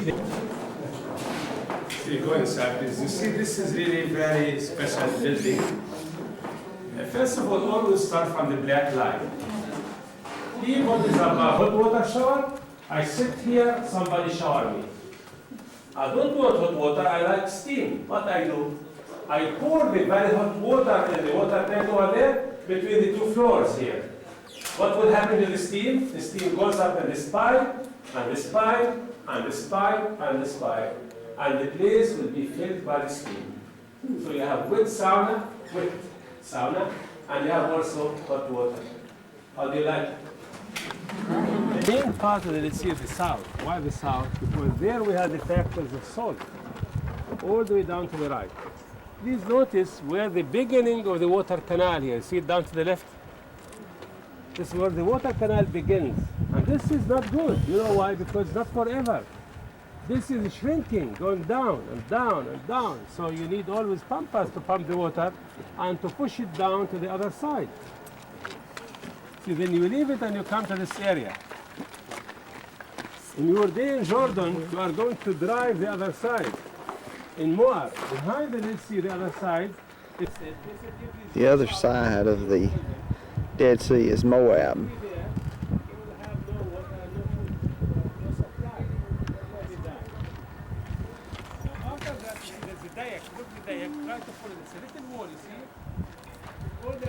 There's the Roman camp.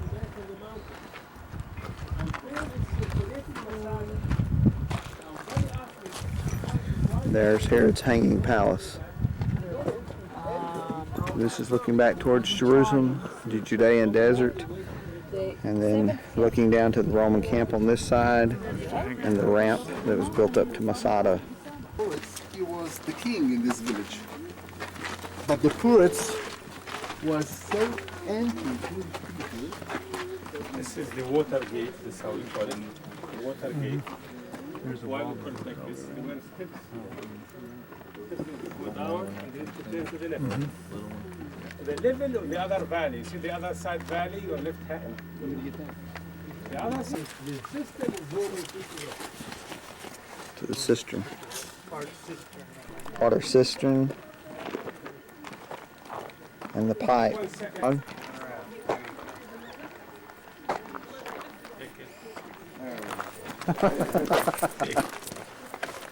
Take a little time here, maybe 1 minute, 2 minutes.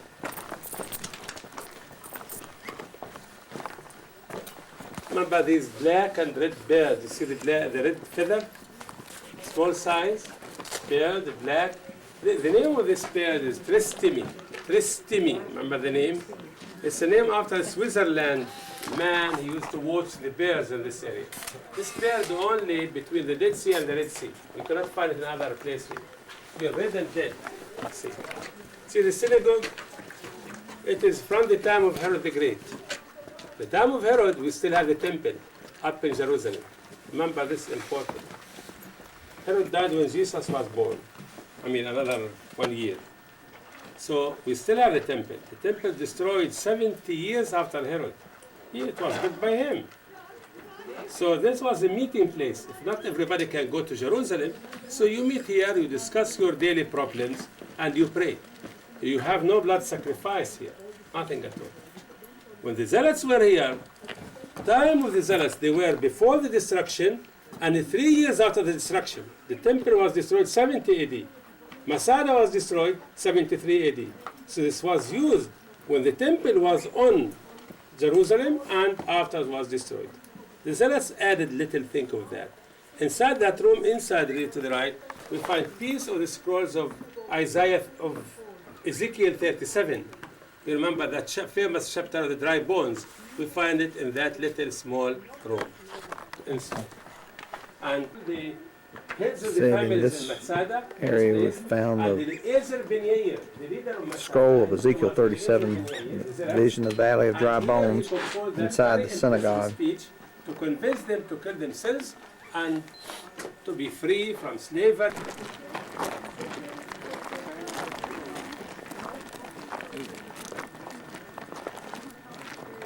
See, please come and see. This is really, I believe, the better picture I ever made to myself for the ram from here. If you take it from above the tomb. That's the Brethren tomb. On the other side, The the November, December issue of Biblical Archaeology the Review. Of Sylvia, the leader of the Gentile, the Roman leader. That the theater where they over there buried is the the theater bones. for sounded light. Yegel Yadin. See, they enlarge it. You see, they are going to enlarge it more really. We're expecting lots. This is the ramp from right above it, as they would have come up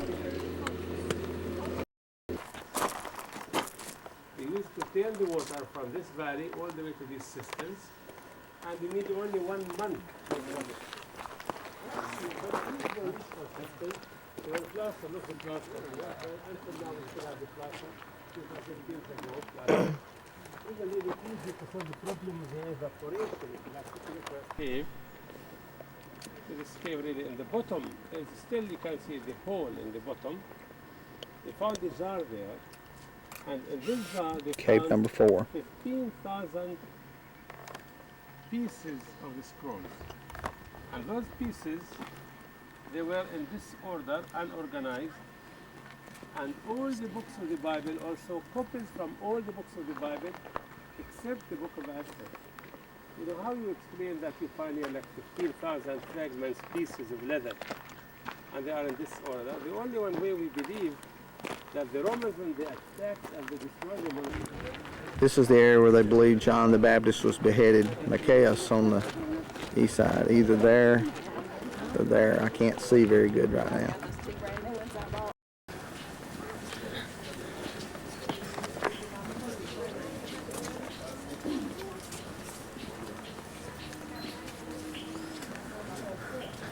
It's early in the morning, about 9 o'clock. We're at the Garden Tomb. Beautiful gardens. I'll give you a chance to take pictures at the end. It's a possible place where Jesus Christ was crucified. Now, nobody knows the exact place, and you hear lots of things in Jerusalem as you go around, this happened here, that happened there.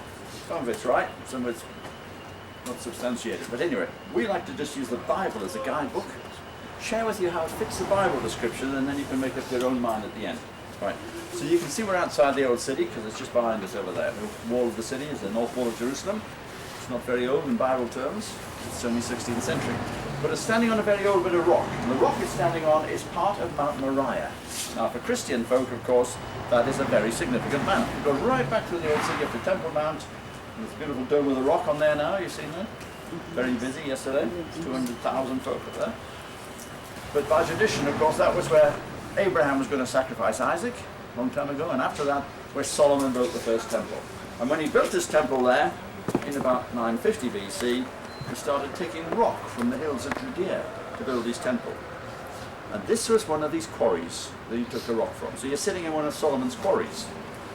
If you want to read about it, it's there in the Bible. The first book of Kings, chapter 5, tells you all about him building the temple. When you get back to your hotel, you read that. It's fascinating. 80,000 quarrymen and so on. By tradition, he left it as a big open space when he finished. The Romans may have extended it, but there's a quarry wall there, and there's a quarry wall on this side, and all around this one here. So you're sitting in this quarry. And it became known as Bet Halzakila, which means the place of stoning. Now, can you remember from Leviticus how the Jews used to execute people by stoning? Thieves, and robbers, and murderers, and adulterers, and blasphemers, and disobedient sons, they could be stoned. And this was a stoning site outside Jerusalem.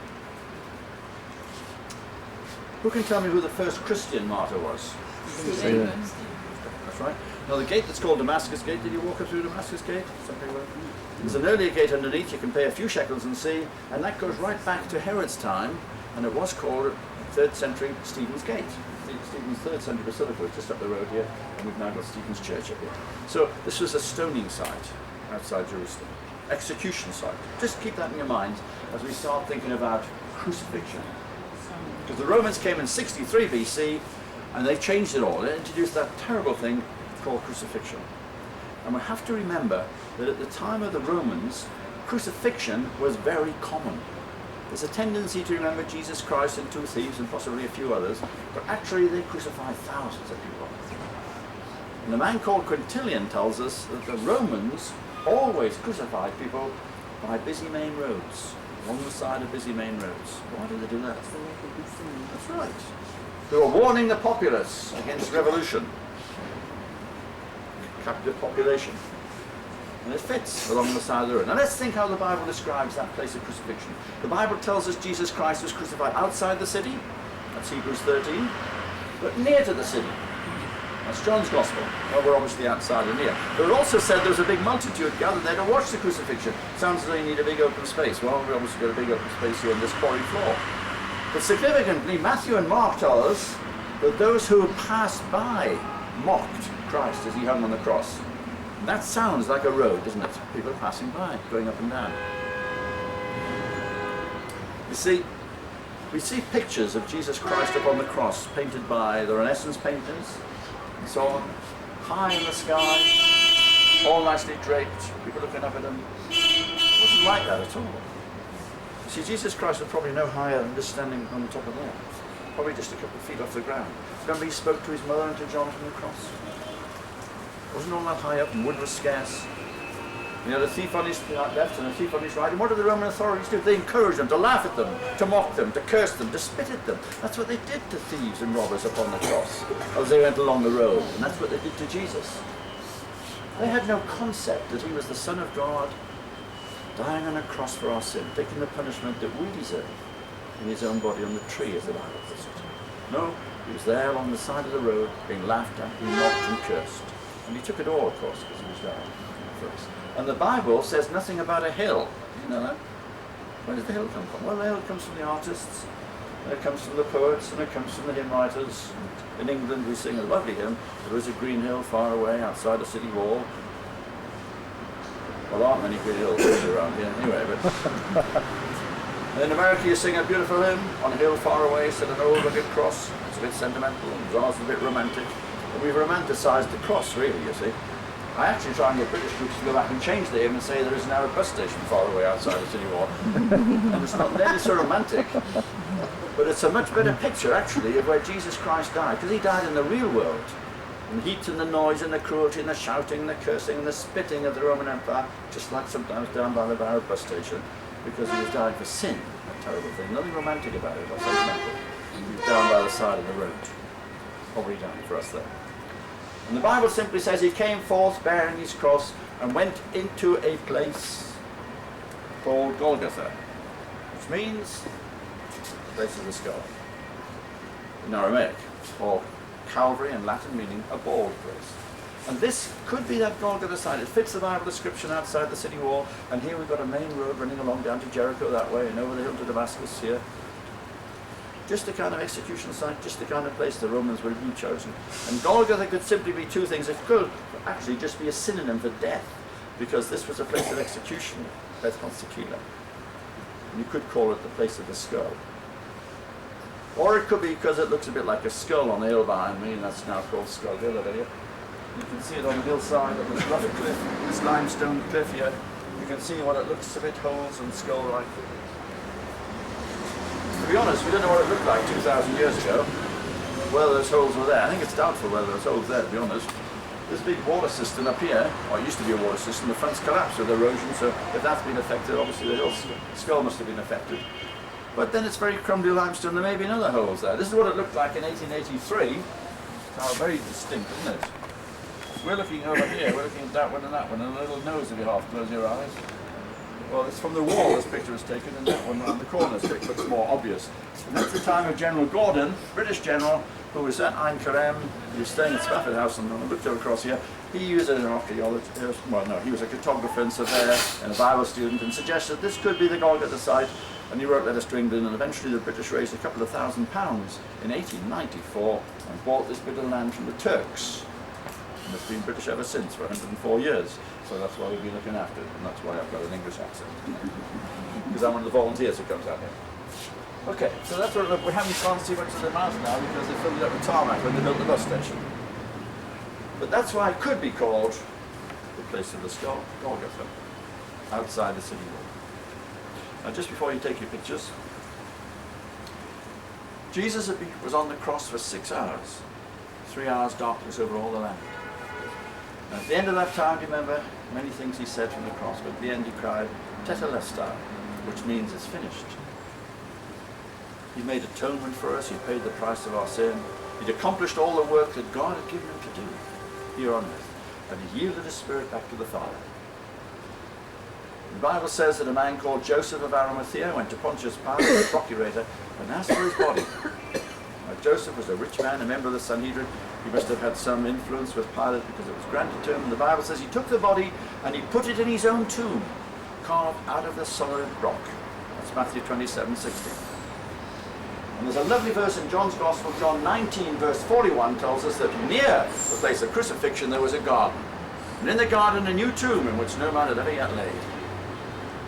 So now if this could be the Golgotha site, somewhere probably along the road, main road outside the city walls, we've actually got evidence that there was a garden here. Could have been a garden here. Now it would not have looked like our garden. They didn't have that kind of garden. It would have been a working garden, you know.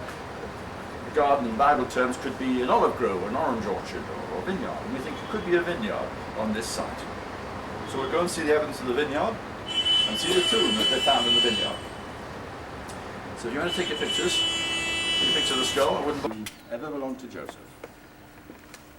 There was nothing ever found in the tomb, what we call artifacts, you know, pots, pans, dishes, anything like that. Nothing found in the tomb that linked it with Joseph or with Arimathea, so we can't be dogmatic.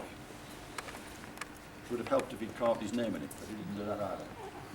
So, what have we got? Well, you can see from the outside, first of all, that somebody's made a smooth surface of this, otherwise it would look like a cliff along here. And it's been made into a round shape, crumbled at the top. You can see the beginning and the end of that curved shape. It's a very Byzantine shape, 3rd century. And you see the little hole in the middle there at the top. Well, this archaeologist has suggested that was probably for the end of a roof beam that went into there. And there's probably a building outside, a wooden building, long since disappeared. So that was the inside wall of a building.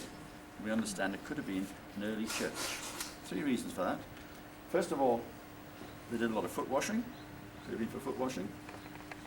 You're here standing in a baptistry, heart-shaped baptistry where they poured the water over the people. There's a little channel runs all the way down to a water system over there. Could have been the basis of that. And just you can see here on the cliff face, can you see what looks a bit like a cross, but it's got bits of either side, a lamp at the top and a hook at the bottom, and it's much more like a ship's anchor. It's called an anchor cross, and it comes from Hebrews 6:19, which talks about the hope of Christ being a sure and steadfast anchor of the soul. That's an early Christian symbol. You can see them in the catacombs in Rome.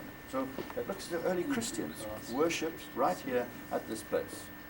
Now, they may have known something that's got lost over all the years. We don't know today. If you know anything about the history of Jerusalem, of course, you know it kept getting destroyed. AD 70 flattened and Titus and so on. I won't go through all the history, it'd take too long. But you know that in the 16th century, it became part of the Ottoman Empire. And they were Muslim people. And they weren't interested in anything that was Christian. And this became a rubbish table. And it just filled up with rubbish. And This is the trough where the stone would have been laid. One on the left is finished, the footer is finished. One on the right is not finished. So theoretically, this could have been used, probably was used for somebody, whether it was Jesus or not. This is not important. Here's the wine press and the garden tomb. We just had our devotional. It was bigger than now. You see, the one underneath, Hadrian. But Hadrian made the gate smaller than the gate of Herod. Look to the left side, to the right side of the gate. The gate was higher, all the way down. To the left side of the gate now, under the ground, we have a gate from the time of Hadrian. But Hadrian restored the gate of Herod the Great. Herod the Great was higher gate. Remember the destruction by Titus. Destruction. Stephen's Gate. What is going on? You see, some rocks are from the time of the first temple. The first temple walls. The rocks are not chiseled, they are from the first temple walls. See, look here, you can see that in your eyes, the difference between the rocks. They are unchiseled rocks, and then you have Herod the Great.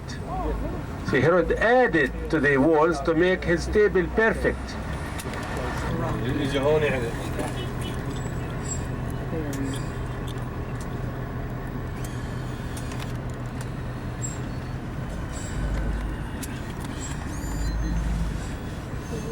Maker Valley. Valley of Hinnom is over there. This is the Kidron Valley, pinnacle of the temple. And going backwards, Absalom's monument is down there in the valley. On this end, the south end of the Temple Mount, you probably won't get any better shot than right now. Holy Ramadan, Jesus started his Palm Sunday. Bethphage. Bethphage on the left. Go, you will find a donkey, he said to the disciples or cult, and this. Figs. This is Bethany. Bethany. House of the Fig. Fig trees. Bethphage, fig trees also. Bethphage, fig trees. But the figs of Beth, the meaning of phage, the figs that they get ripe early, like April, that's it. Please, you. Yeah, I wanted to get a picture of the inside in here.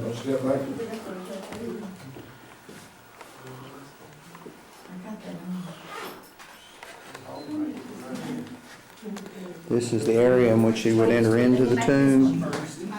Billy Gray is taking a picture through there.